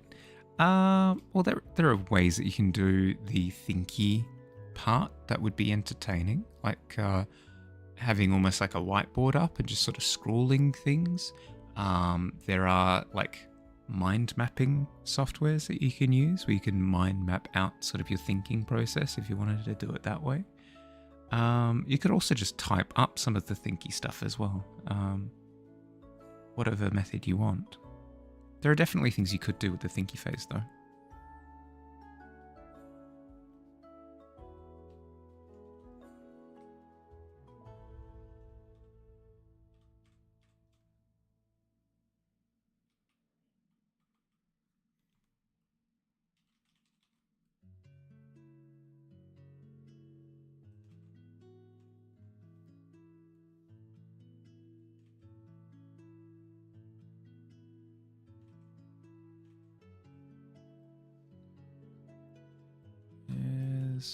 There we go.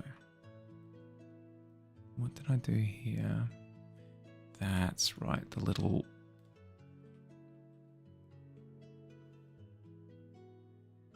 nooks. I'm missing nooks. You'll try tomorrow at the very least? Yeah, do it.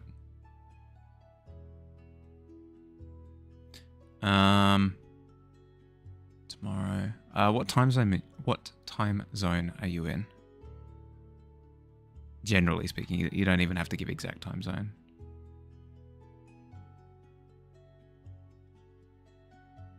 US West Coast? Okay.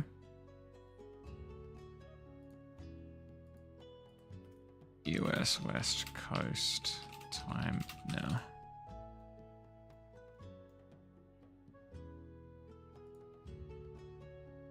Okay, so nighttime.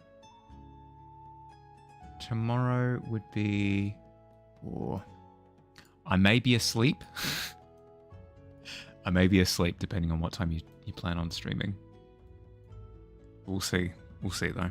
I'll check your follow now. Blip, blip, blip, blip, blip. Boom. And if times match up, I'll be there at least for a bit. I do have quite a bit on tomorrow as well, so I can't stick around for long, but I'll hang out for as long as I can. Yeah, no stress. I'm enjoying what I've heard of your game design so far, so why not?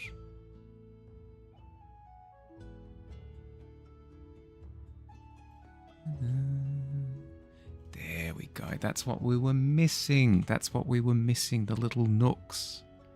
The little grassy nooks.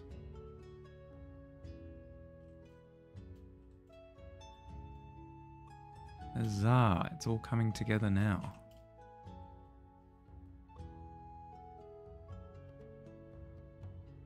Na, na, na. Na, na, na.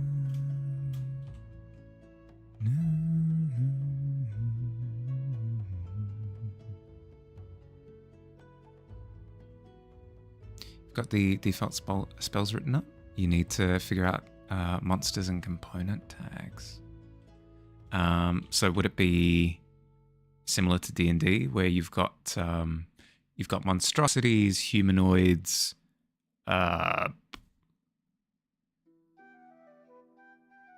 constructs,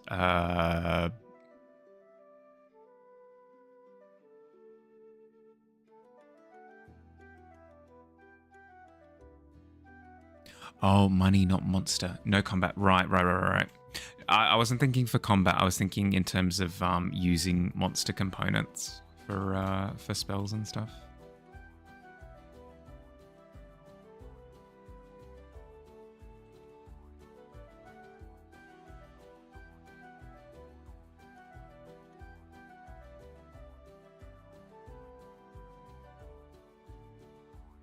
Monies and component tags.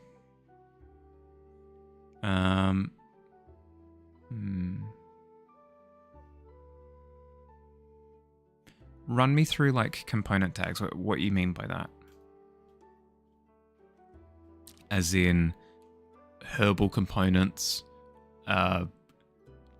monster part components, and then I don't know, like liquid components or something? Are differentiated by their tags. Sure.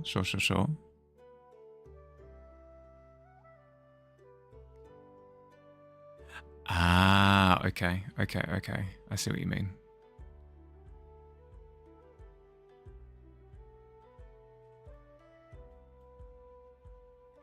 So you can have uncommon rarity or gem type. Okay, right. Wait, or?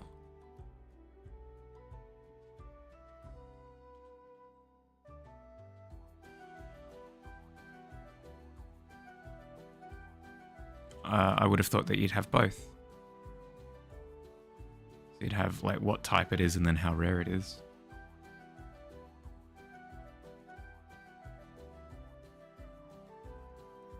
Ah, so you do have both.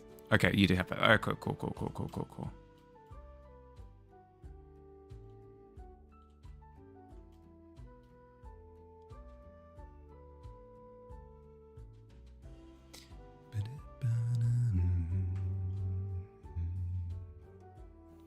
Like quality?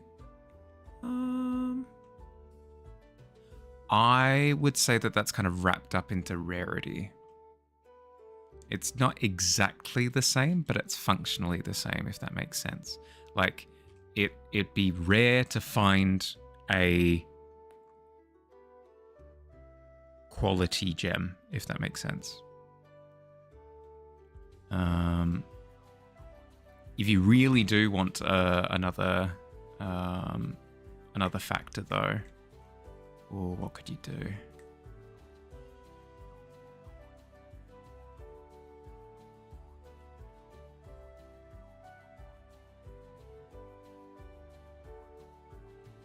Be size. Size could be a factor. Add volatile and expensive as another tag. Okay.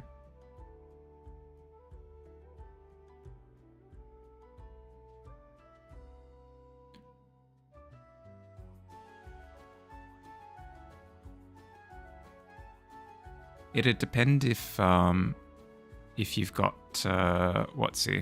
if you've got criticals in your game concept. Because I could imagine rolling a crit and ending up with like rolling a critical negative and then ending up with a volatile gem, for example.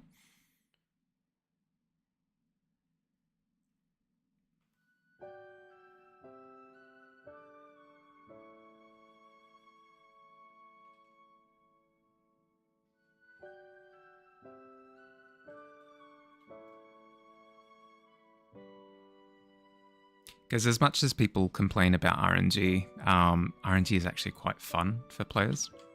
They'll never admit it, but it is the case. Don't quite have crits, but that's an idea. I think it adds to the player fun side of things.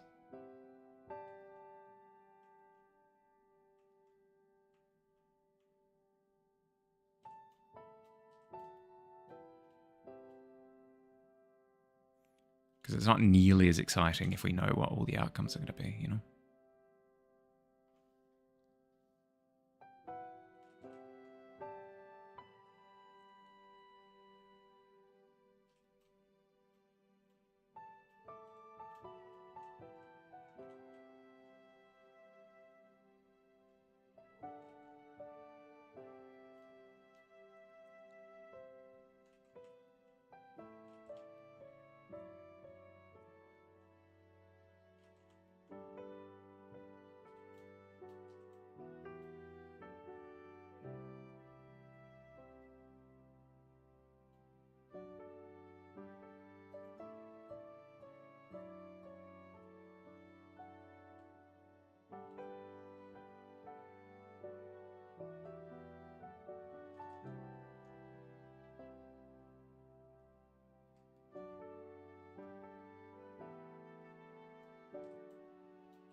Okay. Antique. Rotate. Small.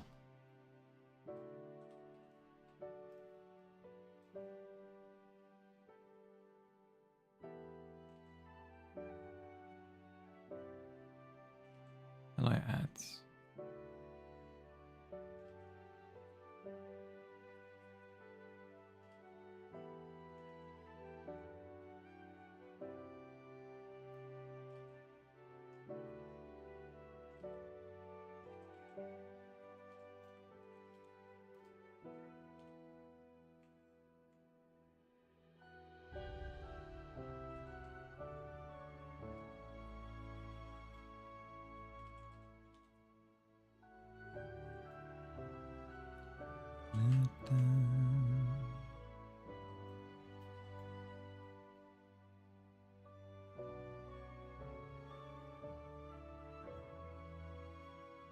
Oh, we're back. Welcome back.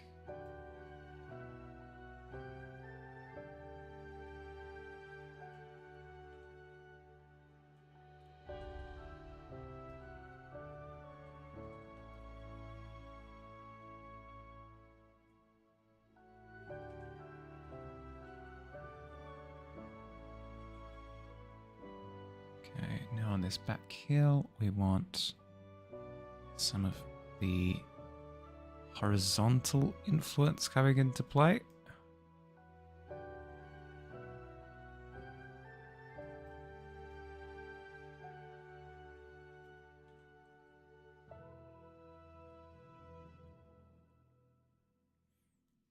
And we also need to acknowledge the fact that we've got a light source sweeping across here, so there should be brighter elements on this hill as well.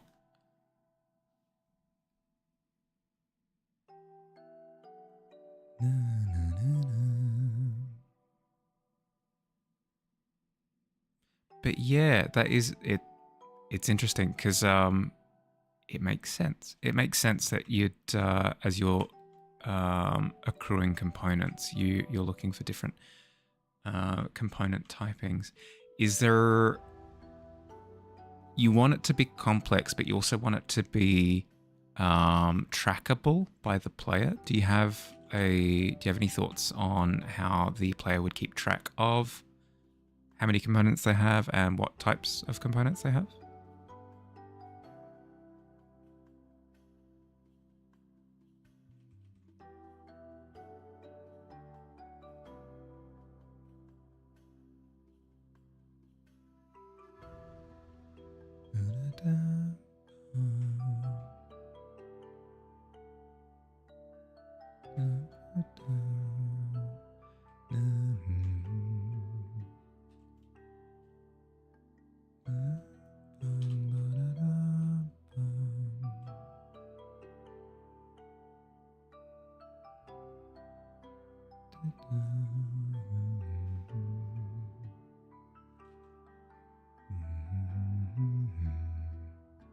Bookkeeping is a chore, so instead of keeping track of, say, moon touched coriander and phoenix singed peppercorns, they do gather checks and it fills an abstract store.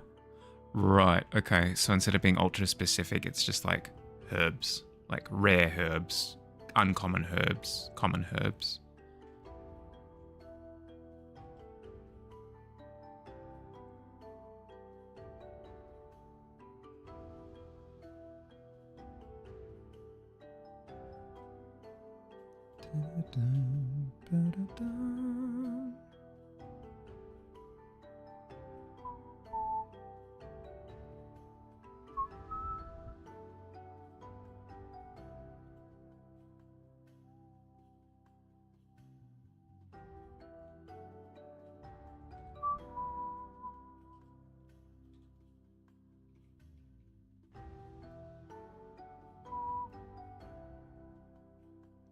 Stores of magic components grant them money each day based on how they're stocked, and they roll against their stores to prepare specific ingredients. Right. Okay, so they're generalized in the store, but then when they roll against it, that's when they can pull out specifics. Okay.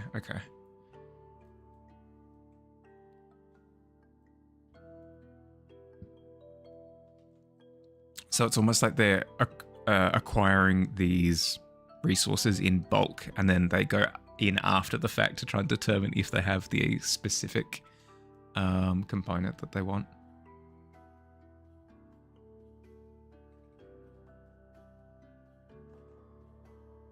Yeah, okay.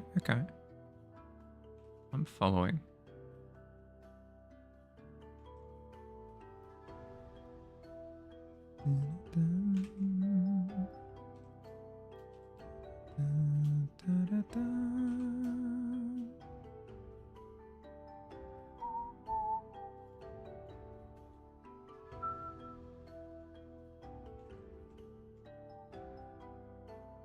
I'm going to go through with almost like a grayish brown wash, just to kind of imply a little bit more presence of ground.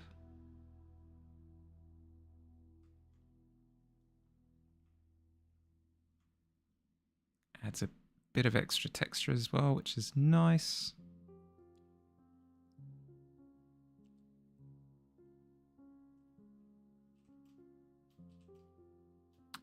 Boom.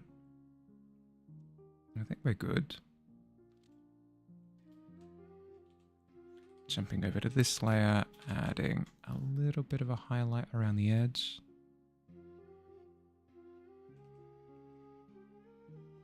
But yeah, that seems fun. Reminds me of a terraforming Mars, where you produce tokens, and then it's up to you to determine where you're applying those tokens to then determine what resource that you're making of them. So it'll say something, a card might say something along the lines of produce 3 green tokens, on a card. And then depending on which card that you pick, those green tokens either become animals or bacteria or insects or whatever it is.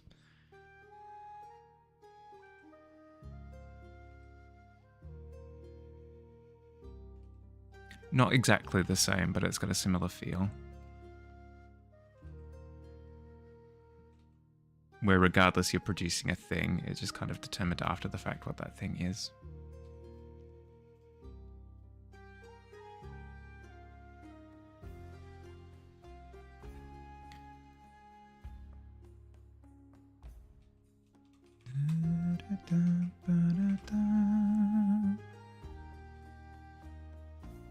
That's a thought.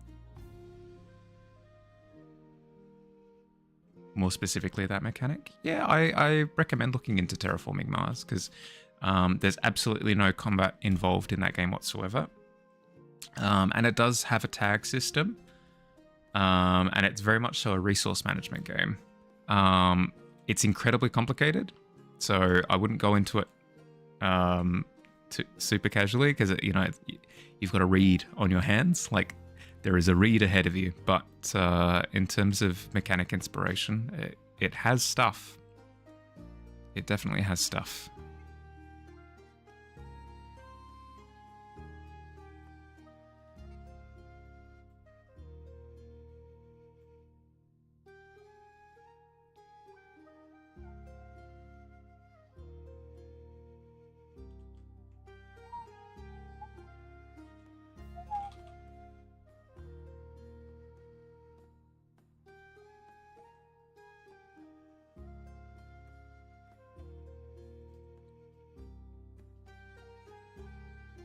For the other tag, herbs could be divided into 3 categories of herb. You used to go to board game night at friendly local game store and sit through a half-hour to hour-long teachers to play a game one time and never touch it again. So know how it goes? Yeah, there you go. I'd imagine that there would be some pretty decent tutorials online for how to play Terraforming Mars. And then I believe there are expansive asset lists and stuff for the game as well, so you'd be able to read through some stuff to see how some cards function.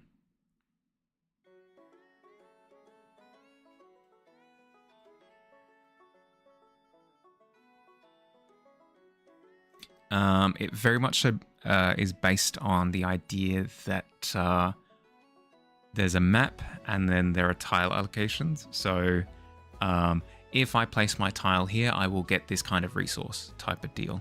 So if you hadn't considered that, maybe like you could have it so that at the start of your game, when you're planning out your town, you ascribe like different resource nodes around the town. So like the town has 3 water resource nodes. It has, like a hunting node. It has it has like 5 lumber nodes, blah, blah, blah, blah, blah. And as you build out your character's industry, I get, well, it wouldn't be industry. As you build out your character's concept for like how they live, they could choose to tap into resource nodes around the town. Might be something you want to consider.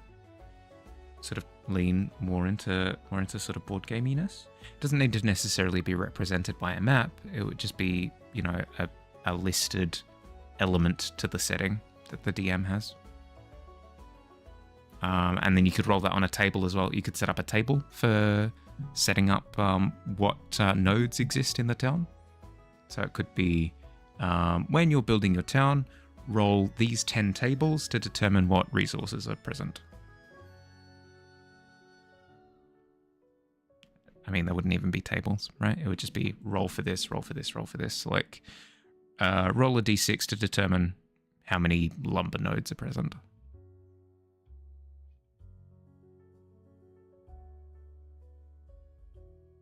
You don't have to use any of this, by the way. Just I'm just enjoying thinking in the space.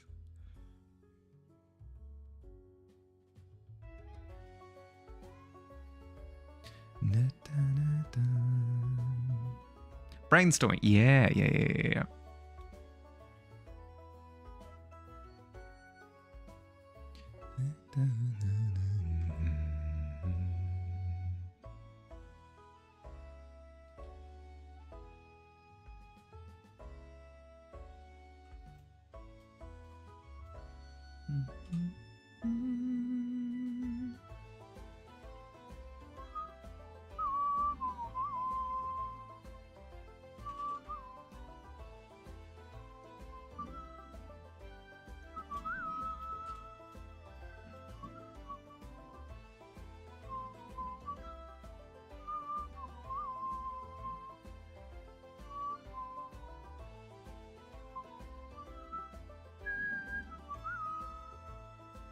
Okay, if I'm going to have this burrow facing outward like that, maybe I need to imply that this section here dips a little bit more than it does currently. So darken here.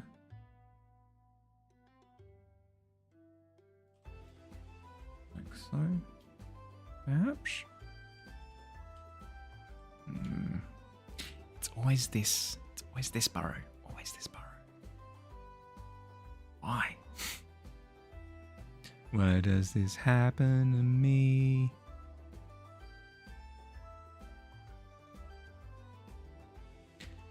How could I change the angle on this burrow specifically to fix it?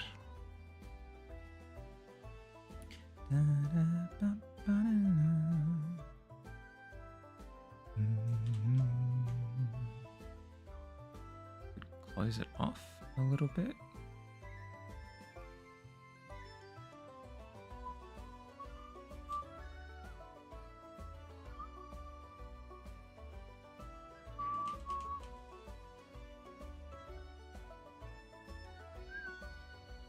Drop the height, maybe? Your idea for the third tag is still going to be quality. Here's how it works. When you do the gather check, rarity is determined. But when you do the prepare check, quality is determined. Okay. So they are tangentially related, but it's all based on where in the preparation steps you are. Yeah, okay. You could have a superior uncommon herb or a basic rare herb. Yeah, okay. Call it a superior uncommon herb preparation.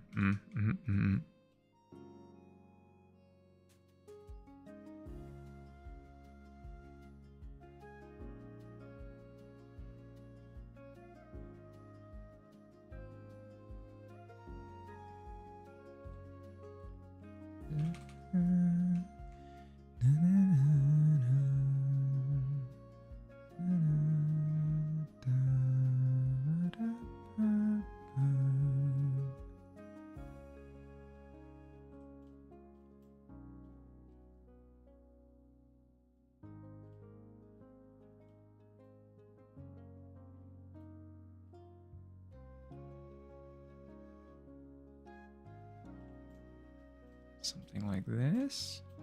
That's a bit better. Obviously, I'll need to clean up the grass now, but that's a lot better. Mahali likey. Excellent. Let's move ahead with that.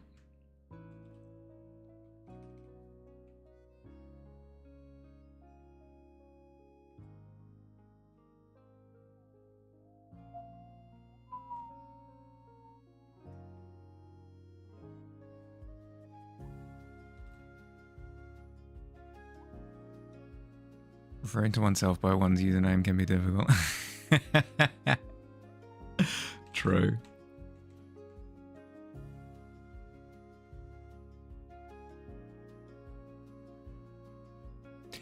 It'd be easier if your real name was Bob. Well, I mean, that's why I get jealous sometimes where people have just used their actual name as their profile name. It just simplifies things a little bit. I've kind of done that a little bit, because my name in Greek is Mahali. Long story short, back in the day when I needed to make a profile for Lego.com. Oh, flashback. I couldn't come up with anything, so my elder brother was just like, "Oh, what about Mihaly?" And then a number. I was like, "Oh, excellent, Mihaly." And I'm 8 years old at the time, so Mihaly 8. Boom! I was Mihaly 8 for like a decade. And then I updated it to It's Mihaly about 10, 15 years ago.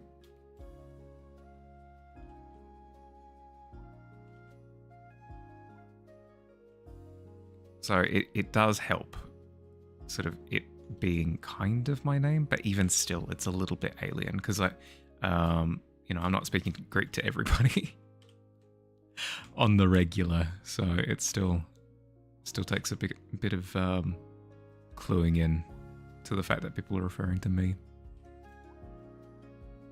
In middle school, you're so glad middle school you wasn't an edgelord. True. Oh my goodness, the amount of like Shadowblade 75XX, Trickscope. Trickscope was a name back in the day.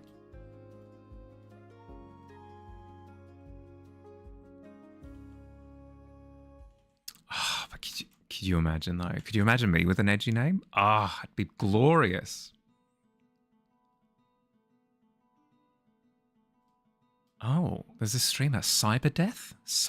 Let's see what he's doing. Hi everybody. Hi, it's me, Cyberdeath. Welcome. How's your day been? Whew. Yeah. Triple X Cyberdeath, Triple X. Yep. The whole shebang.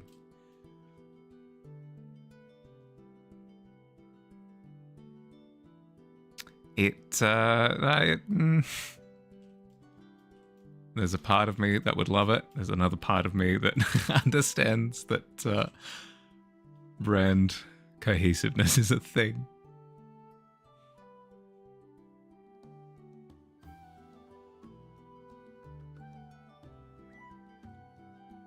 Okay, that burrow is looking way better. We're happy.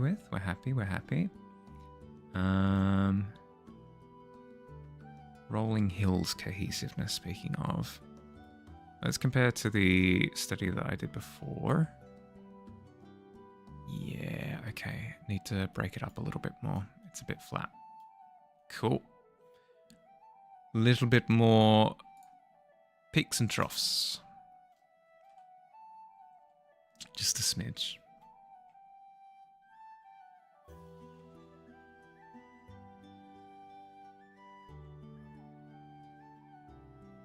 The thing is, though, as much as I, giggle and guffaw, I do actually really appreciate a good bit of edgy design.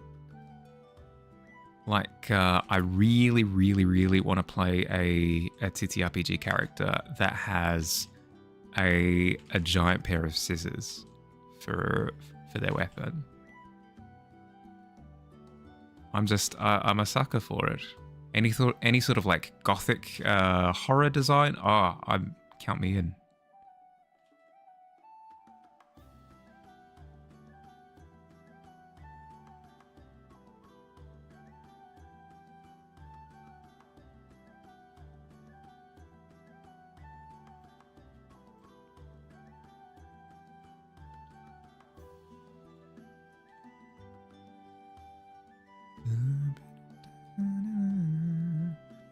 So as much as I tisk about, Cyberdeath Triple X,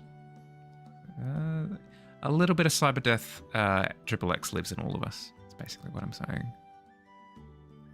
Love playing boring seeming characters that just have a gnawing ambition at their core. Along a similar vibe, I'm currently playing a quote-unquote boring character, as in they don't have anything too fantastical about their character design. They're not too bombastic with their abilities. They're not too out there in terms of personality, but they're just weird in the sense that my character can't tell anyone apart from being goblins. like completely racially blind. So anybody who's like a tall humanoid, it's like, oh, that's a tall goblin, or oh, that's a medium-sized goblin, or that's a red, spiky, feather-covered goblin, or you know, like it's all through that lens. And he also insists on calling everyone his best friend. It's just like little character quirks like that that just make it really fun to play the character.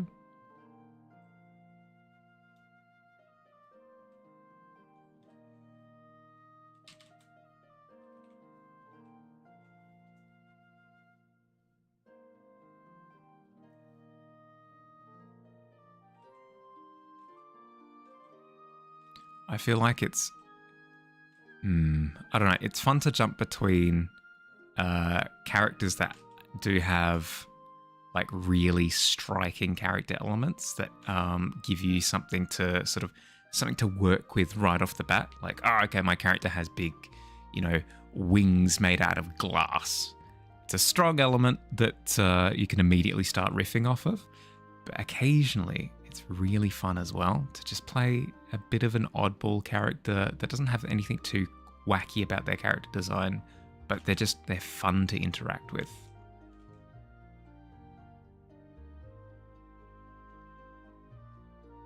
Just a little guy, yeah, exactly. Dave the Furbolg is just a little guy who is everyone's best friend.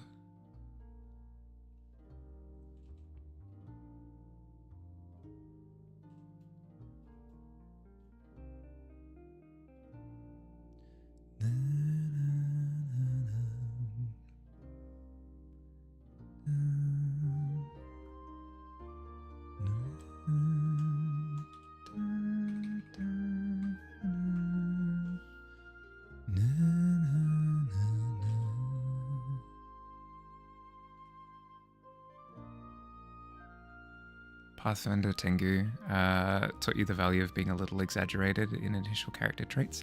Yep. Because if you're too subtle, other players at the table aren't going to pick up on the decisions that you've made, right? Like you've very decisively, you know, gone with, this is my character's pastime, you know, this is like a character quirk in my speech, blah, blah, blah, blah. But if it's too subtle, then all of the work that you've put into sculpting the character doesn't really come out in play at all. So going a little bit over the top, just a tweak over, allows for other people at the table to pick up on the quirk. Urban Druid of Vermin. Filthy, cloaked in rabbit and rat fur. You left powder on your hand. Bird dandruff if you shook. Oh, that's great. Yep. See, those are elements that like other people at the table can latch onto. Most definitely. Yeah. It's good.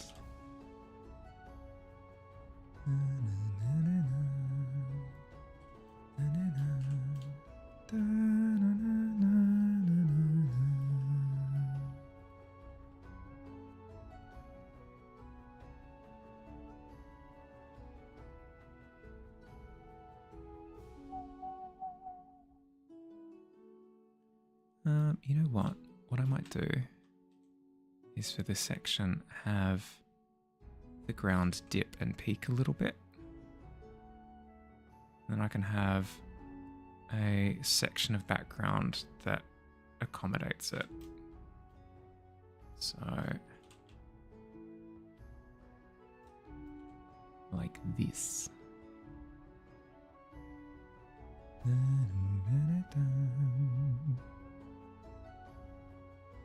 Your latest character is your first fun, chaotic, evil character. Fantastic. Oh, hi, Billy. Hi.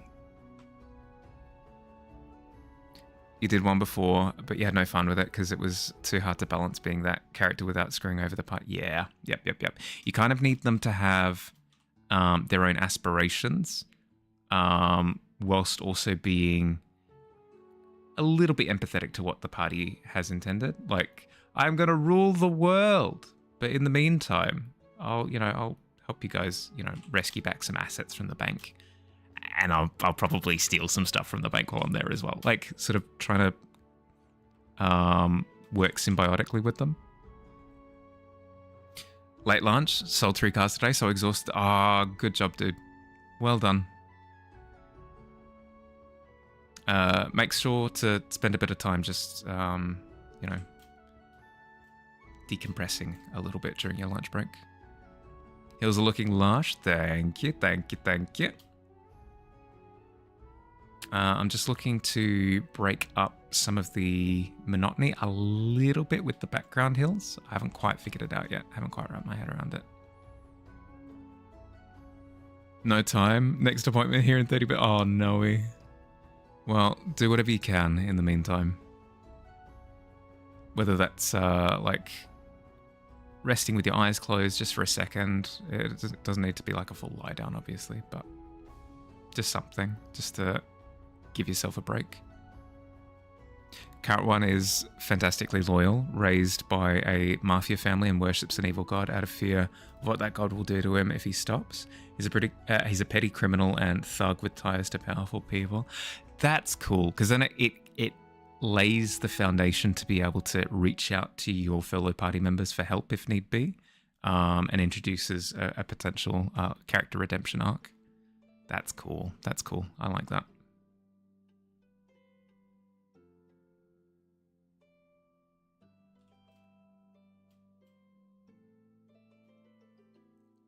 Yeesh.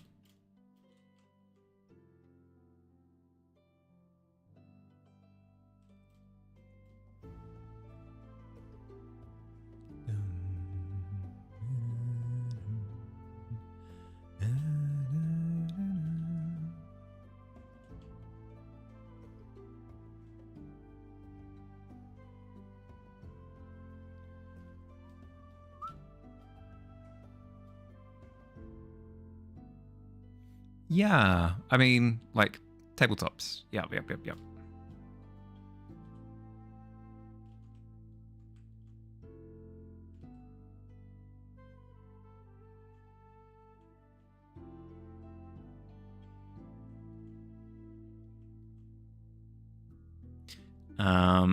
I've had quite a few characters who I haven't been able to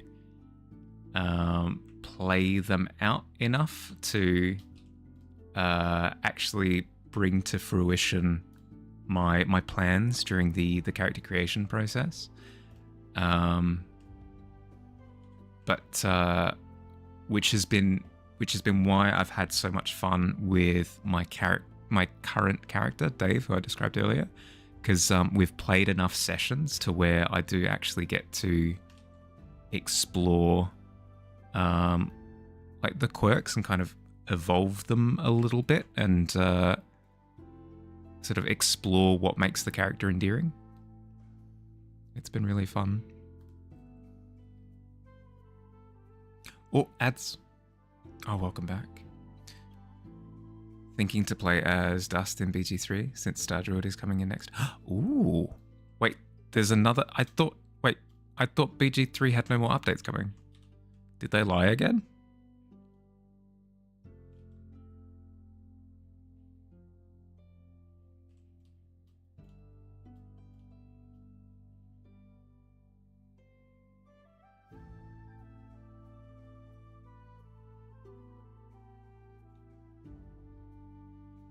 Get better insight, yeah. Well, I'm not a pro gamer quite like you, Billy.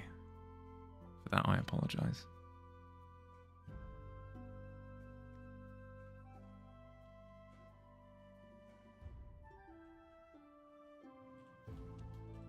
But yeah, wait, I have to look it up now. BG3 new update.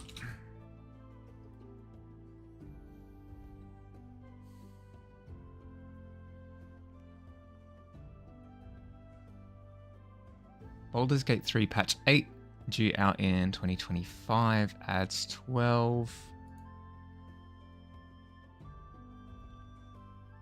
new subclasses and adds 12 new subclasses and loads more. What?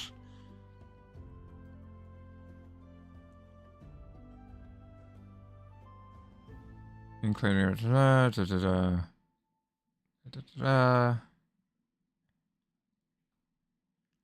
adds one new subclass for each of the existing bard, barbarian, blah blah blah blah blah. So to expect new abilities, animations, VFX, summons, and cantrips, and unique voiced dialogue lines for the Oathbreaker Knight, with written reactivity for Oathbreakers, along with touch of homebrewing on certain actions to enhance your role-playing experience.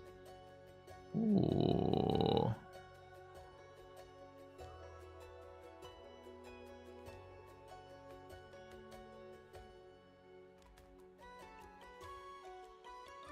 No, don't tell me all these things, all these cool things are coming after I've just finished the game. I've had my closure. Welcome back from ads, by the way. But no, there's so much cool stuff coming to Baldur's Gate, apparently.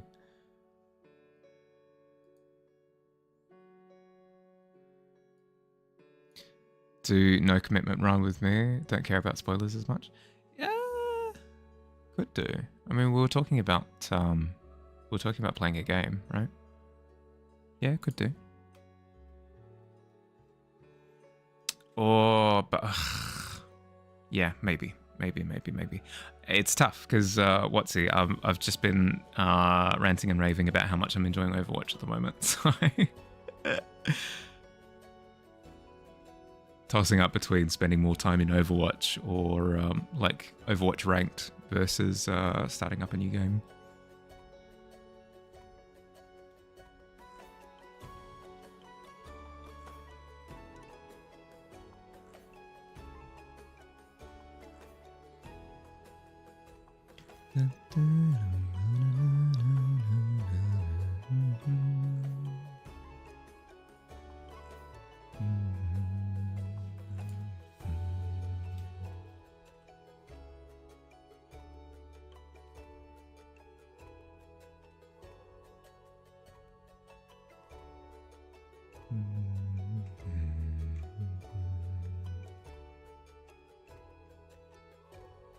Oops. By the way, Billy, my plans have fallen through for tonight, my usual gaming stuff. So probably free to play games tonight if you're down.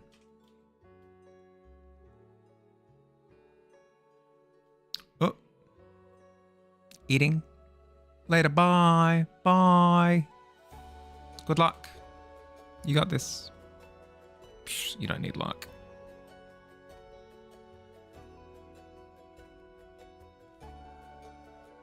You don't need luck. You've been consistently rolling double digits, like it's nobody's business. Luck is not something you need.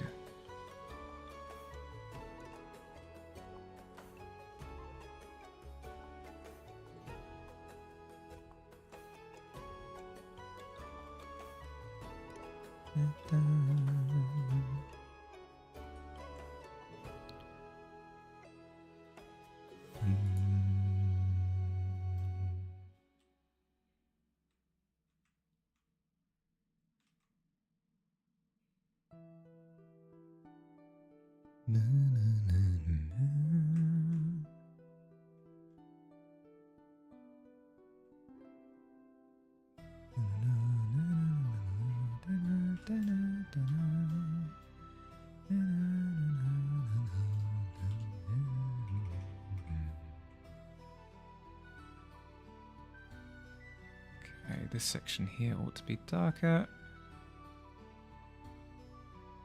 Something like that, mayhaps.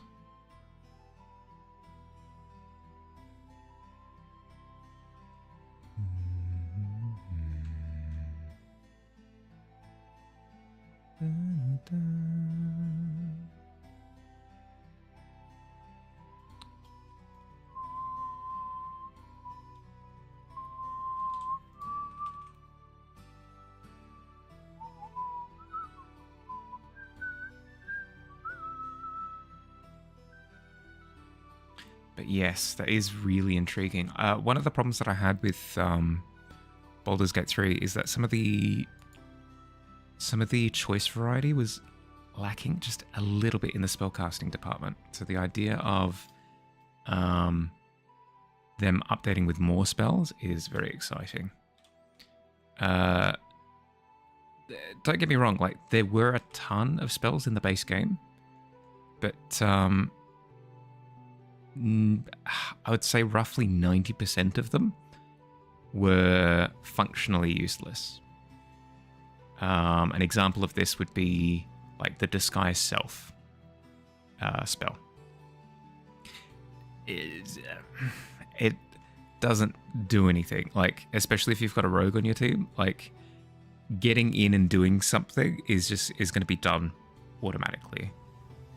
There's no point in disguising yourself, especially because you can't really choose a specific disguise. You can't be like, I want to look like a flaming fist, I want to look like a town guard. I want like, you can't specify it as part of the disguise self spell, which I mean, I don't blame them. That would be a ridiculous degree of specificity of the coding for the spell.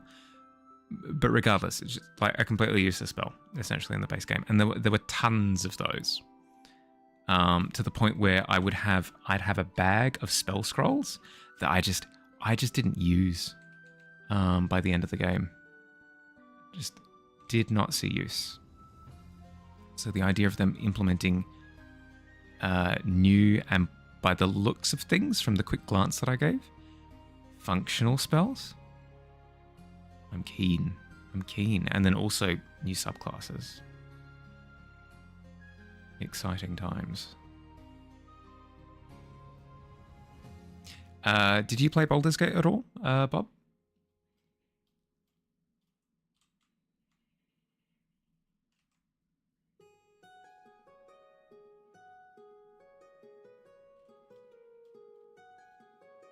Highly recommend. If you enjoy video games,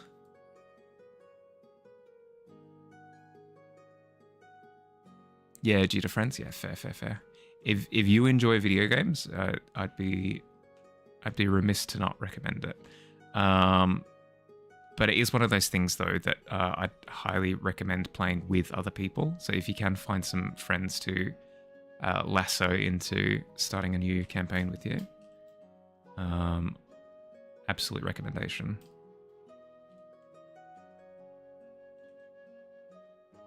You play a really intense Minecraft server? Yeah, okay, fair. Don't have time for it then.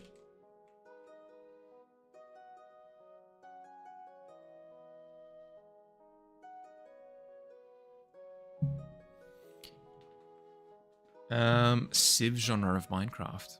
Really? I mean, that's not too surprising that there'd be a mod for it. But that sounds interesting. Didn't have anything like that in the game, at least when I played.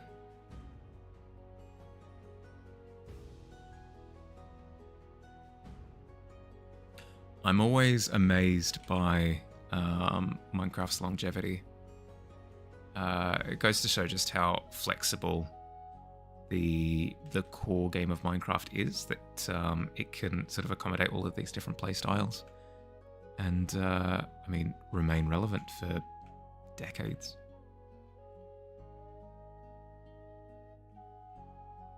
I used to be a creative mode exclusive Minecraft player, which I know, shocking. I had friends who played survival, but it wasn't my jam.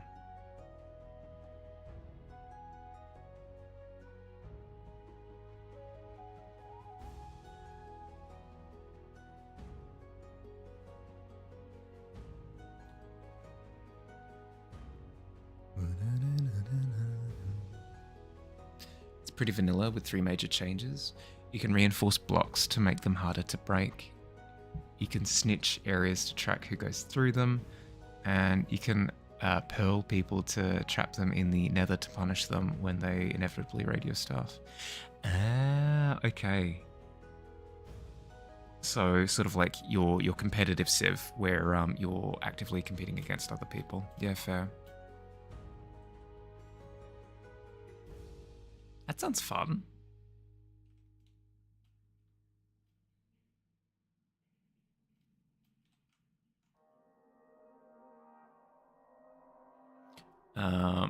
I can see why it would be full on then, because there'd be a lot of needing to play regularly in order to sort of maintain competitiveness with other players in the server.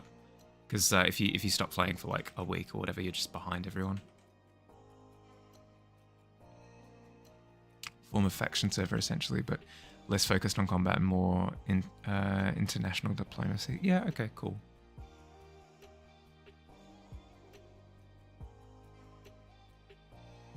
Again carried across from Civ. I like it.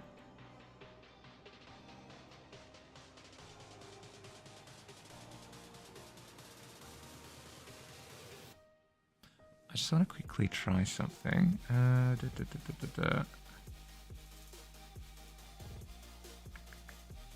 Flowers. Let me try a hue shift and see if I can end up with something that looks a little bit nicer. Ooh. That's not bad. The cyan and the magenta. Do like that.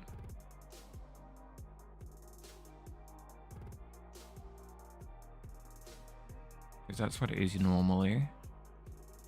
And if we jump over to the... Yeah, I do like that. Let's go a little bit more into the extremes. Orange and cyan as well. That does look fun. Multicolored disco. That's fun too.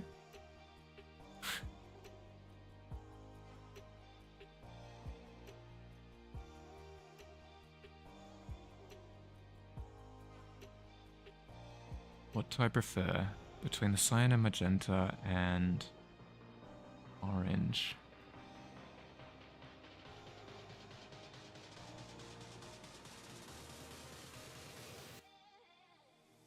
I think I prefer the cyan and the magenta just because a lot of the highlights on the burrows are in that orange, so it makes it a little bit too uniform.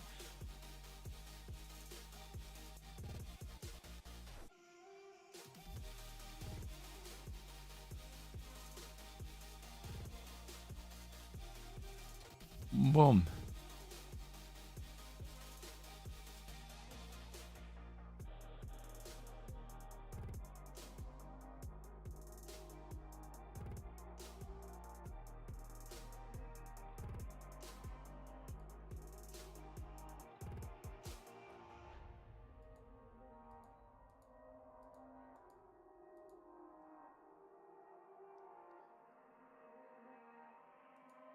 You, I think? What do you think about? Ooh, the violet and the yellow. I don't mind. The violet and the yellow I like a lot, actually. How to represent stores better? As in material stores, or as in interacting with NPCs and buying things stores? I do like the pink and yellow. The violet and the yellow just looks softer, you know, and it sings compared to this. Yeah, it pops just so much nicer. Understandably so, because the pink is contrasting against the green. Material stores. Gotta have separate store for common, uncommon, and rare.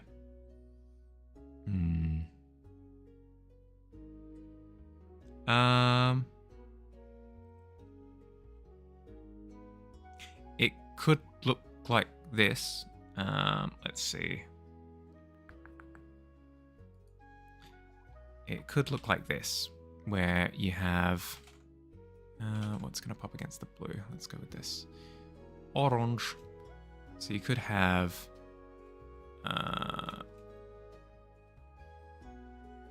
this is like cheese. And then you've got a column for like total, and then this might be common, uncommon, rare, and then it's a column system like this, and then this might be down the bottom, freaking tomatoes or something. Tomato.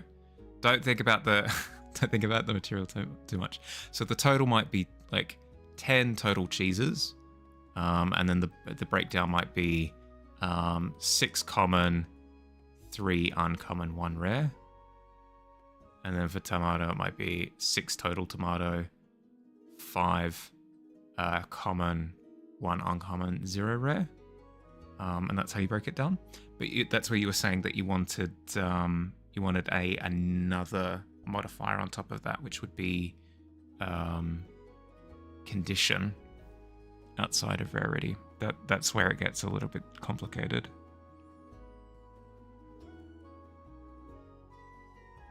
You wouldn't even need what's the total as a column. You just have rarity.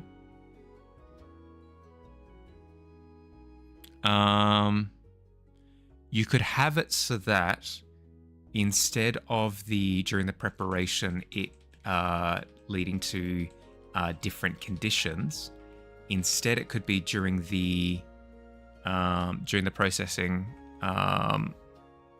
step, you essentially get a yes or no outcome. So I'm processing this rare gem.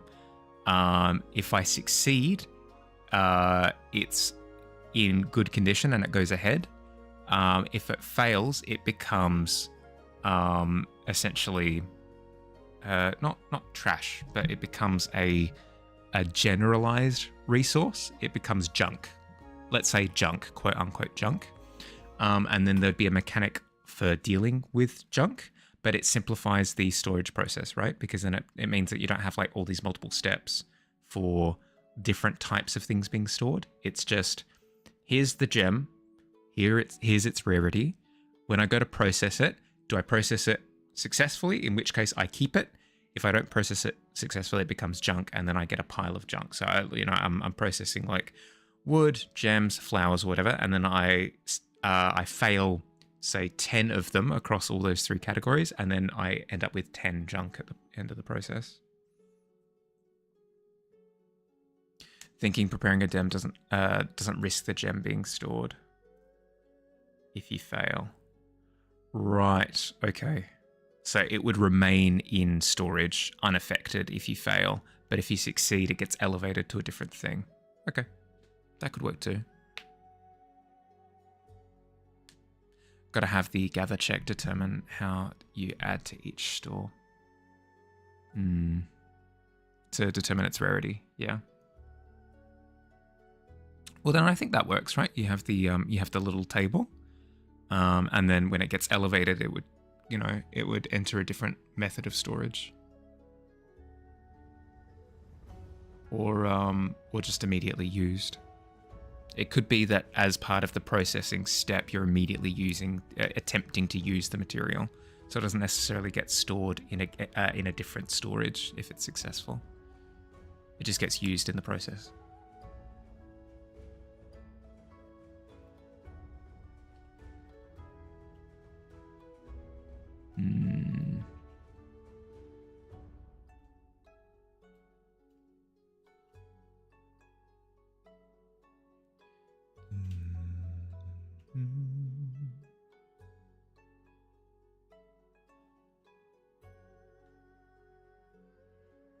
Okay. Let's flowers. I'm gonna duplicate the flowers layer, hide the original, and then collapse the hue shift. Flowers adjusted, and then I can return to the original version if need be.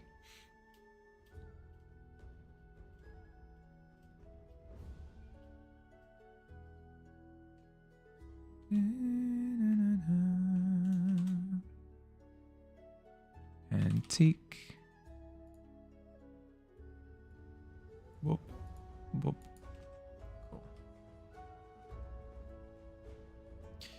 A store is just a single number and a track. The track decreases, represents the degradation of the store, and the number goes down by 1 whenever the track reaches 0.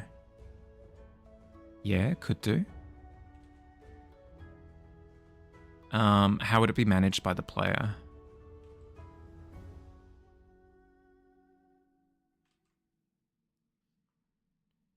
Every success you roll on a gather check increases the store by 1.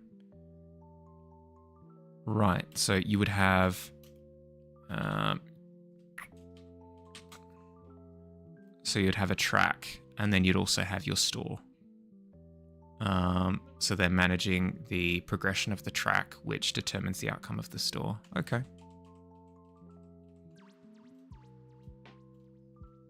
Seems like it could work.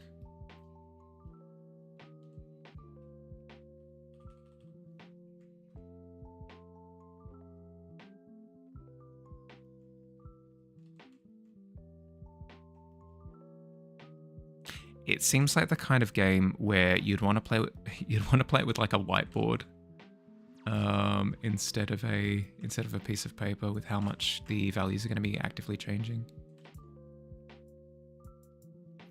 The number is how many bonus dice you get when rolling for 1 prepare. You have half the number for uncommon herbs and third for rare herbs. Yeah, okay, fair.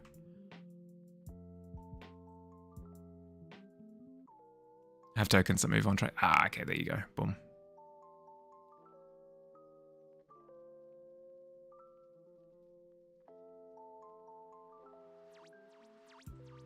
I'd still insist on my players using a pencil and eraser for adjusting the storage number though.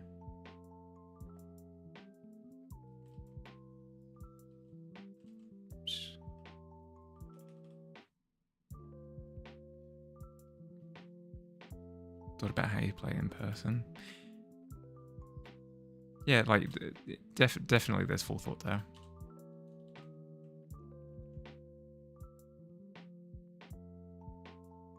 Obviously, these things can be tweaked as well. Once you've decided on how you want the mechanics to work, you can always tweak them to make them more manageable for the player after the fact.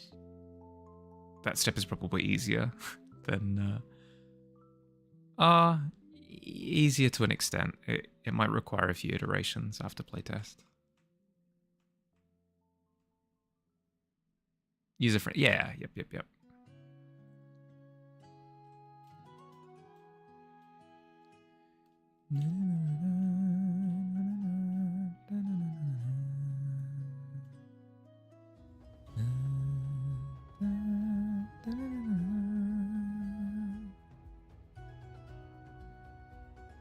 I want there to be active wire fencing between the posts.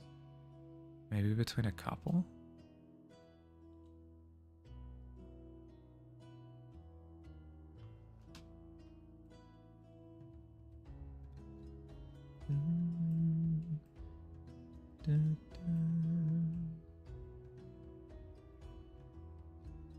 I end up with the same...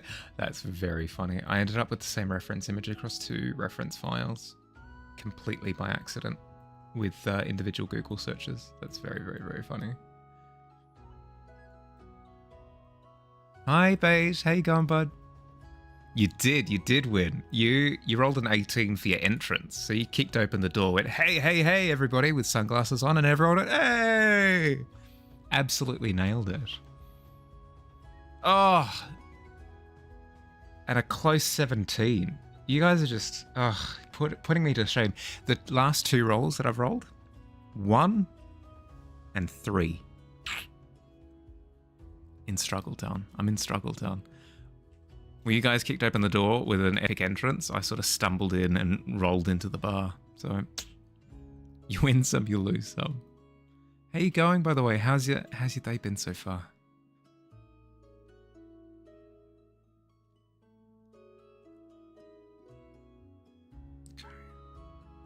Okay.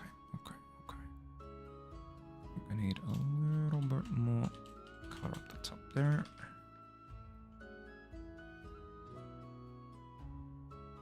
Oops.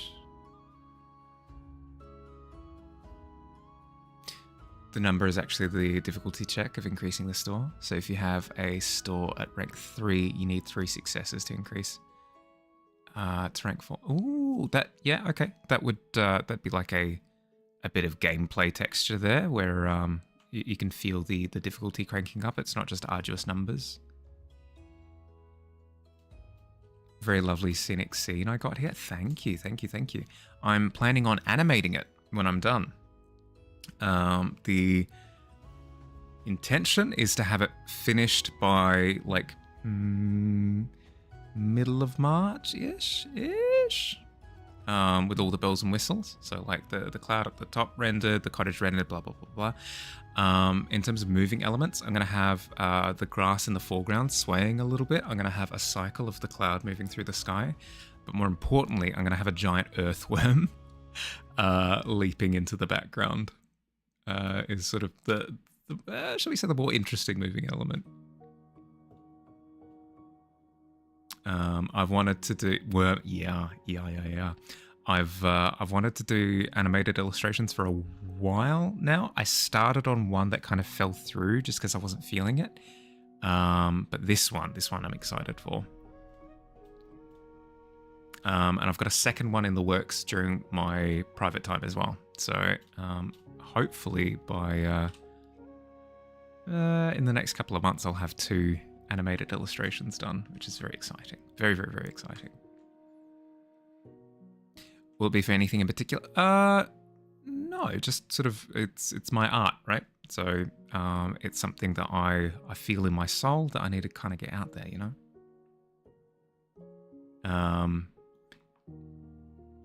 Everything that I produce is up on my store, so you can get prints of my still paintings. I'm not sure how I'll go about how I'll go about my animated stuff though.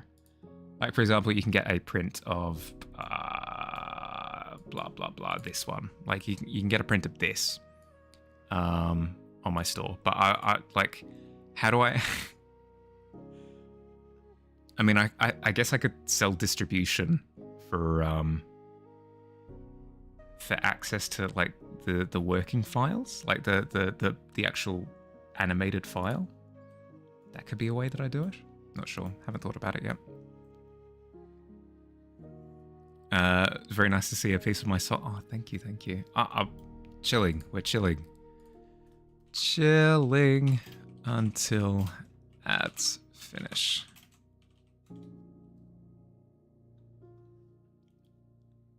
Hopefully some people dodged ads.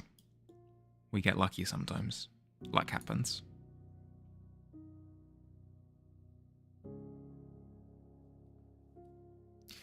Do one of those animated holographic things where you turn it and it shows the 2 images. Oh, could do. Could do. That'd be interesting. With those, you can have it in several stages as well, where it shows like starting image, then phase 1, phase 2, phase 3. I think they can get up to that kind of complexity. It'd be cool. I'll have a think about it. I'll have a look into the process because it might be quite expensive to produce that sort of thing.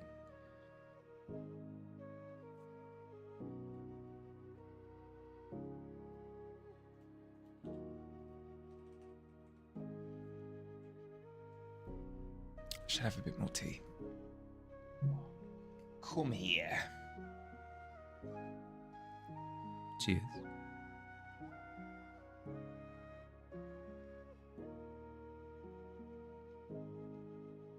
Take that, throat bacteria. I'll show you cold. Welcome. Welcome back. But yeah, I could have a look at the holographic cards. I'm producing cards at the moment anyway for some of the like custom magic item things that I produced last year. Like these. Produced a few of these last year. And I am actually producing them as physical cards. Along those lines, I could produce holographic cards for my animated stuff as well. It'd be interesting. As I said, I'll have a look at the process.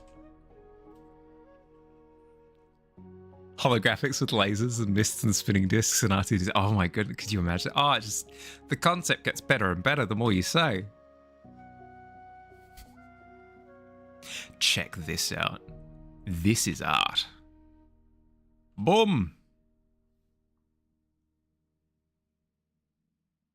Blow everybody's socks off.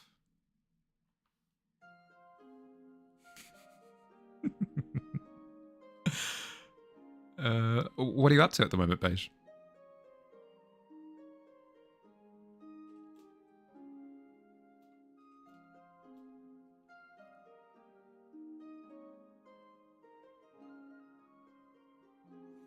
I need to get these hills in the background right, because it doesn't matter how satisfying the hills in the foreground are if the ones in the background are le garbage.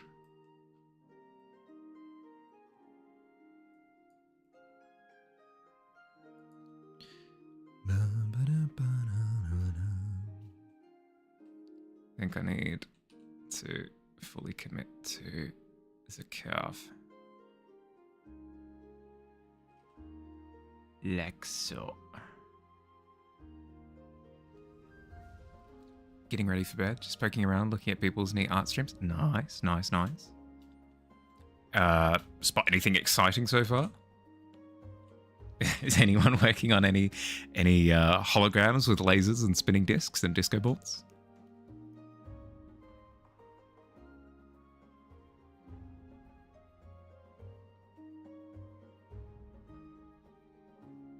Only me? Okay. Well, sorry. No lasers just yet. Apparently they're in the process though. Cue back here. Yeah, T minus, I don't know, a month. We'll have it going. All the bells and whistles. Corner the market on holographics. Stream art so far. True. I'm you know, they call me the Da Vinci of my time. Who's they? Don't worry about it. It's fine. If I make bold enough claims, you won't think about how you won't have to think about the specifics of it. They'll just be exciting enough as is.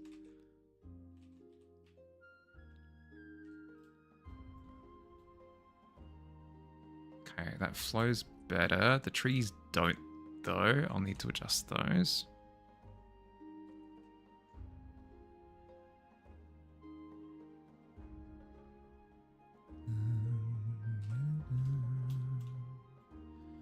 That's a bit of an improvement there.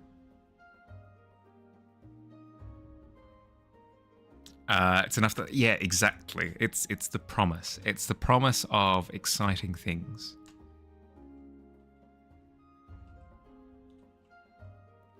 Lasers and spinning discs? Are you kidding me?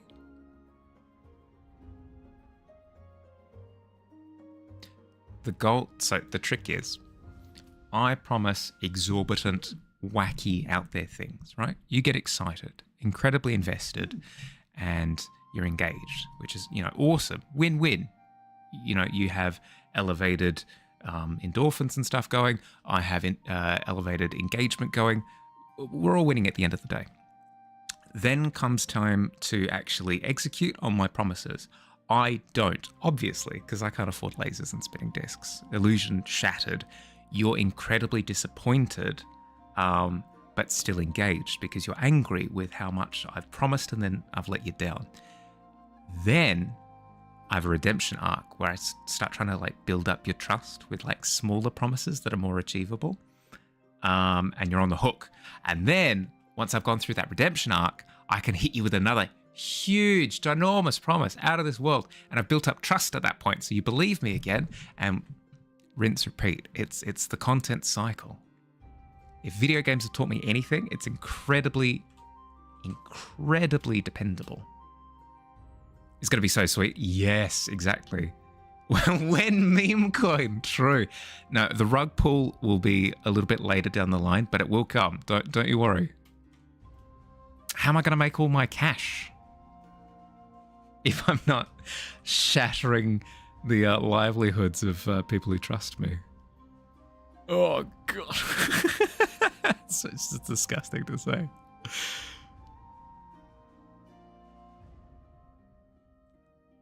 Invest. Yeah. Number go up. Look at it go through the moon.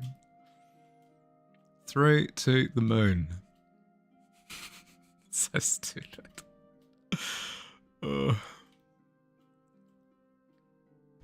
Yep.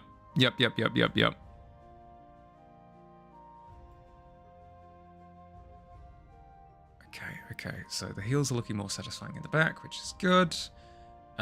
Trees still need a little bit of fading, I think, towards the base.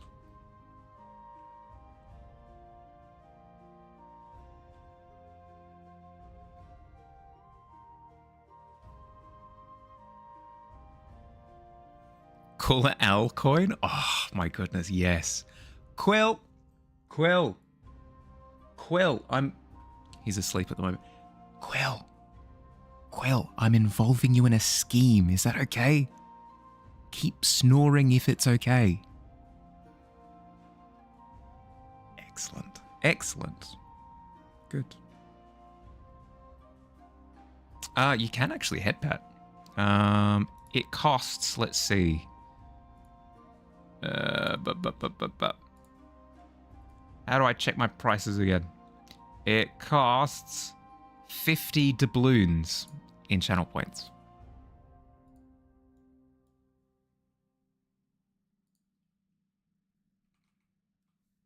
For the low cost of 50 channel points or gold pieces.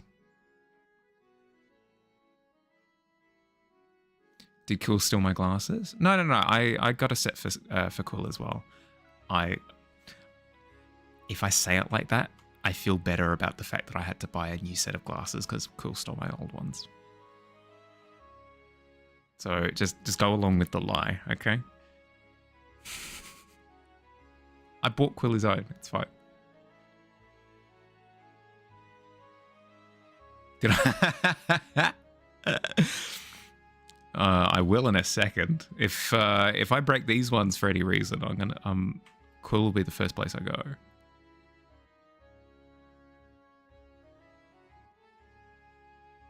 How are we going for time? About 20 minutes left? Okay. What can we get done in 20 minutes? We can finish rendering out the trees and then maybe start on the cottage as well. Or goals. Yep. Okay, we'll do that.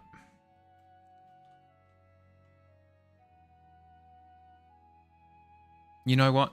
Quill, it's been a long day. It's been a long day. Here, let me... Quick head pat. There you go. There you go. There you go, buddy.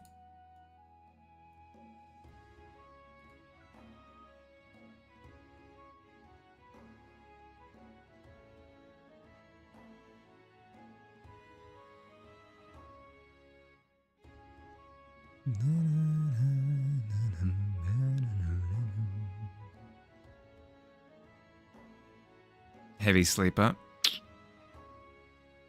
You can wake him up if you want.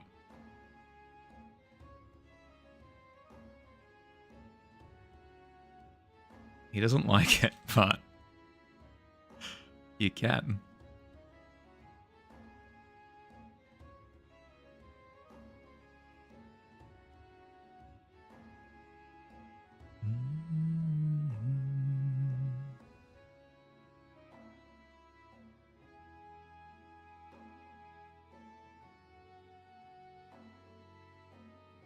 Since you were looking for art stuff, do you do any art stuff yourself? Let sleeping hours lie? Yeah. No, that's fair. That's fair. Do you do any art stuff yourself?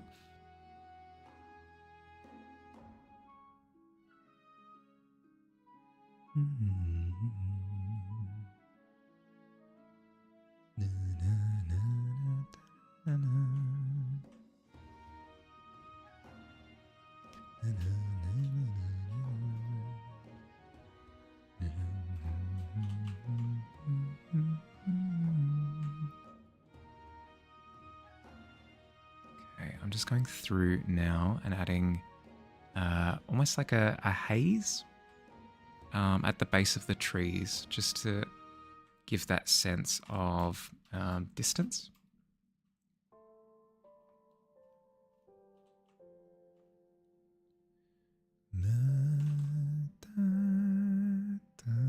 Just doing a very silly little comic strip. You write and edit it, and you got art from a friend. Hey, cool. Do you have like a... Is it in the process? Have you produced any chapters that you've released yet?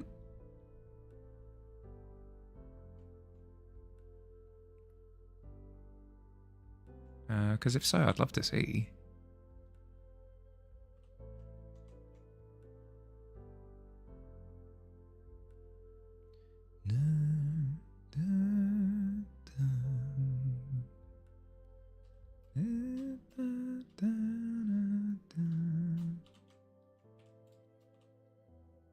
The best thing about meeting new creatives is you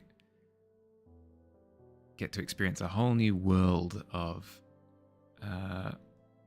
like what's in people's minds, you know? It's super fun.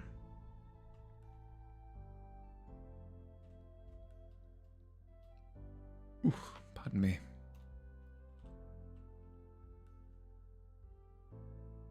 I'll need to go get lunch in a second, actually. I'm feeling a little bit peckish. There's some out. They're just short gags, and they're supposed to be kind of educational about art topics, but then your friend got busy, and now, well, it's kind of devolved. Yeah, okay, fair. Well, if you'd like to share, I'm all eyes and ears. Feel free to either chuck it in the chat, or you can link it through Discord as well. Yeah, there are all sorts of sections in the Discord where you can share stuff. So eager to see. But yeah, educational about art stuff, cool. Reminds me of some of the. I really enjoy the little. They're almost like comic strips where artists actually go through and do like a quick, short step-by-step for a really specific thing. I mean, I've been working on grass texture today, right, for example. There will be artists who actually go through and do a step-by-step for, okay, you start with this, then you add this, then you add this, then you build up this, and then at the end of it, you end up with grass. And it's kind of in that comic strip format. Very, very, very cool. Seems similar educational comic strip thing, kind of. But you kind of implied that there are sort of gags and jokes and stuff, right?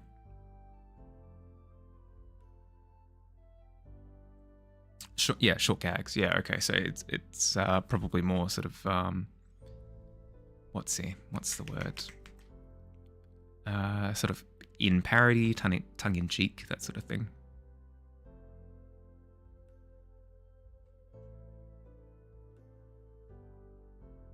Moral of the story is Timmy really shouldn't have been running with scissors. Probably not an art moral, but I mean, artists use scissors. Probably fine.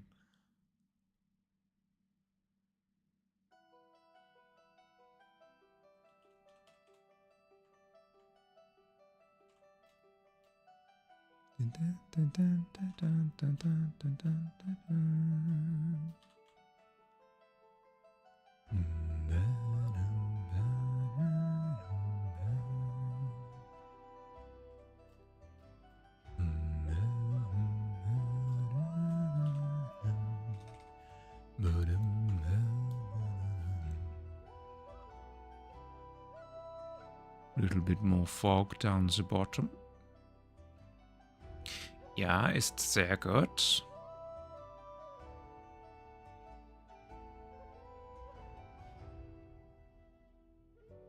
Ich mag es.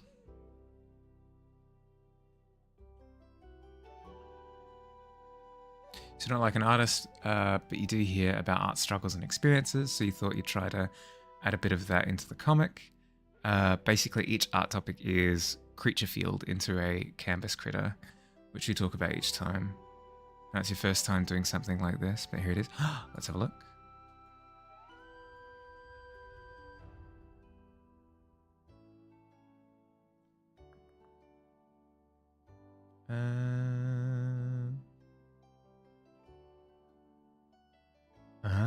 Okay, so each of these is the individual frame, right? Oh, it's cute. Oh, this is so fun.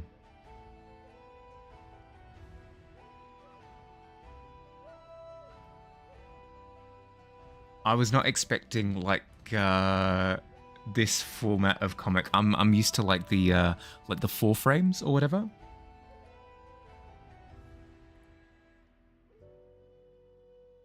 Behold, the critter known as the block. It causes art block in artists, preventing them from drawing. Now, properly managing art block isn't easy, but you can try any of these perfectly healthy and productive ways of... Nova? Nova! Oh, that's fun. That's fun.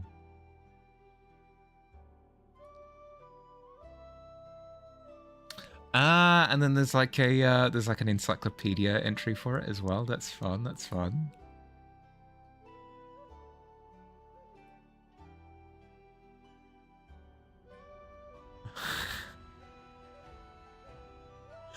Oh, that's fun. That's really cool. That's really cute. Don't suffer from creative block, but I do bounce from project to project, losing all interest in the last one unexpectedly. It's a similar vibe, but imagine losing all enthusiasm for the current project that you're on, but you can't move away from it, is probably the closest thing that I can relate it to. Had a lot of fun making it. A lot of fun making it. Thought people might have fun with it too. Yeah. It's cool. It's cool.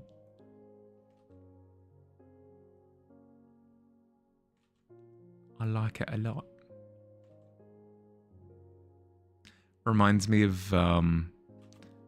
some of like the educational children's TV shows back in the day, like Art Attack was like the art one that I'm thinking of that comes to mind. And then obviously you got Bill Nye the Science Guy, stuff like that. Very much so that kind of vibe. Very, very, very fun. I like it. It's a cool format. It's a cool format. Congrats. No!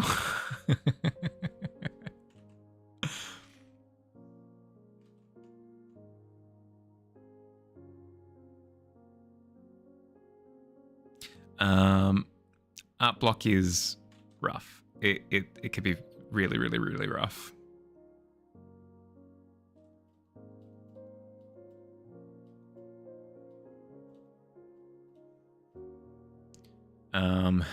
It's tough, especially if you're working for a client at the time, when you get hit with art block, because the best solution for it is time.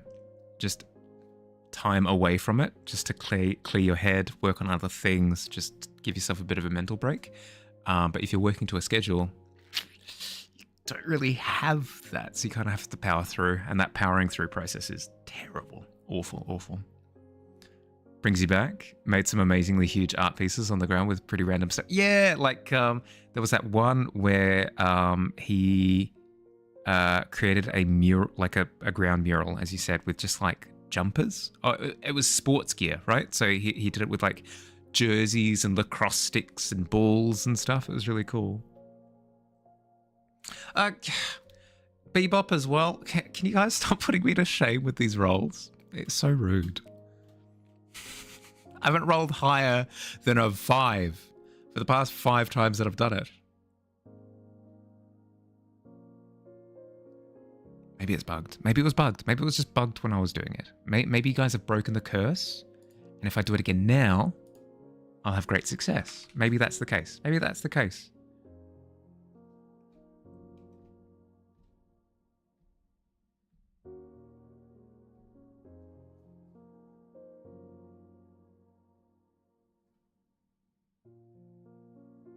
It's fine. It's fine. I don't even care. Maybe I'm just cursed. Yeah. Yep. Maybe that is just the case. and maybe there's nothing I can do about it.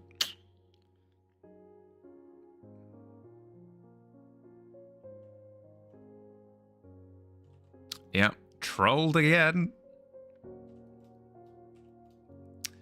It do be what it do.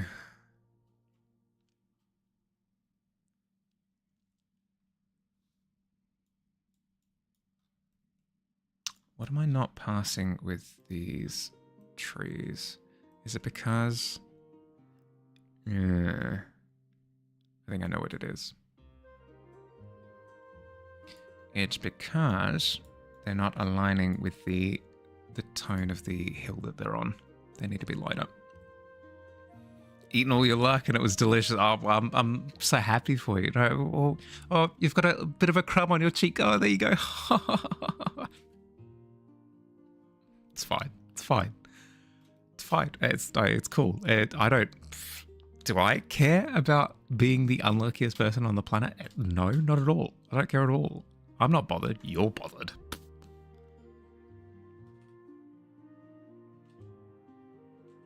I'm upset.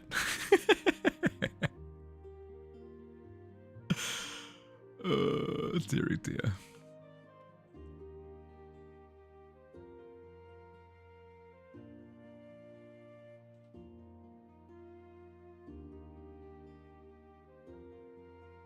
Okay, let's try with this lighter tone here.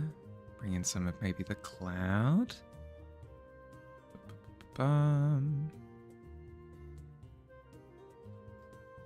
Is fading it out helping? Yes. Yes.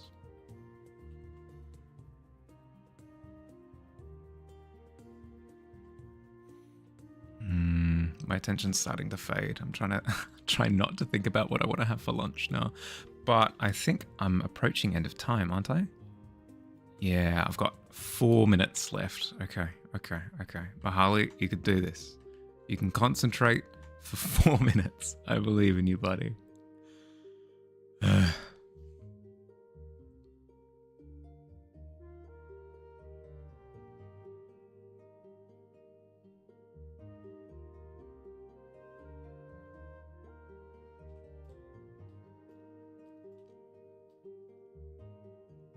Helping. The tree's looking better. Technically, yes.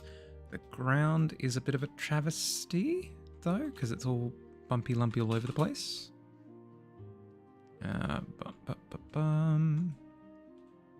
Brush. Then I want fairer, I think. Yeah.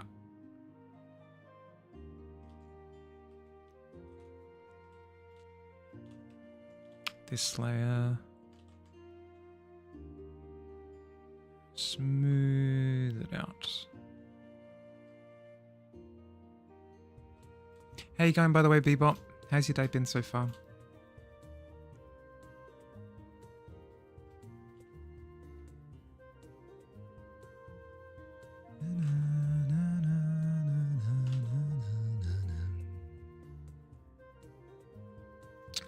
Get more distracted. Think about juicy steak with... Oh, no, don't you dare.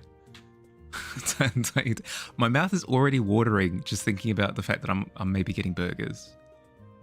Burger, singular, but... No.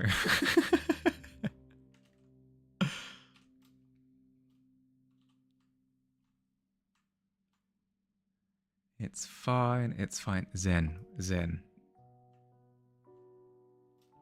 Centered.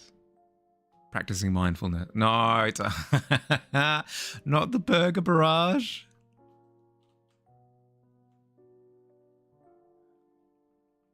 Put up the barricades. Projectiles incoming. Splat, splat, splat. Burgers against barricade.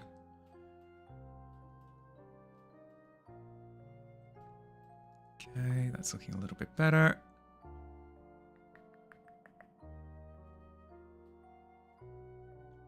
Trees are looking fine. I wanted to stream. You have no one to blame, but you said, yeah, no, this is entirely true. This is entirely true. I can lay the blame squarely on my own shoulders for that one. Then I think before I go ahead with wrapping up stream, let's quickly pull out the spatter brush. Spatter brush, please. I think it was the one up the top from memory. Yeah. How are we looking? If I go with a pure white, does that do anything? No. Frick. There we go. That's a little bit better. Grab the purple and just... Really? What if we up the brightness? It's a little bit better.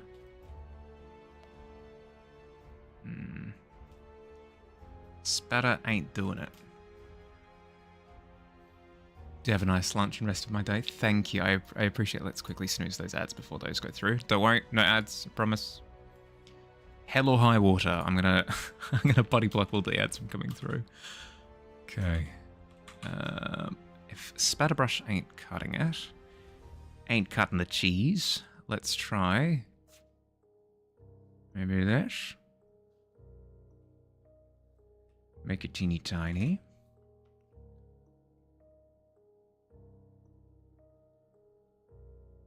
There we go.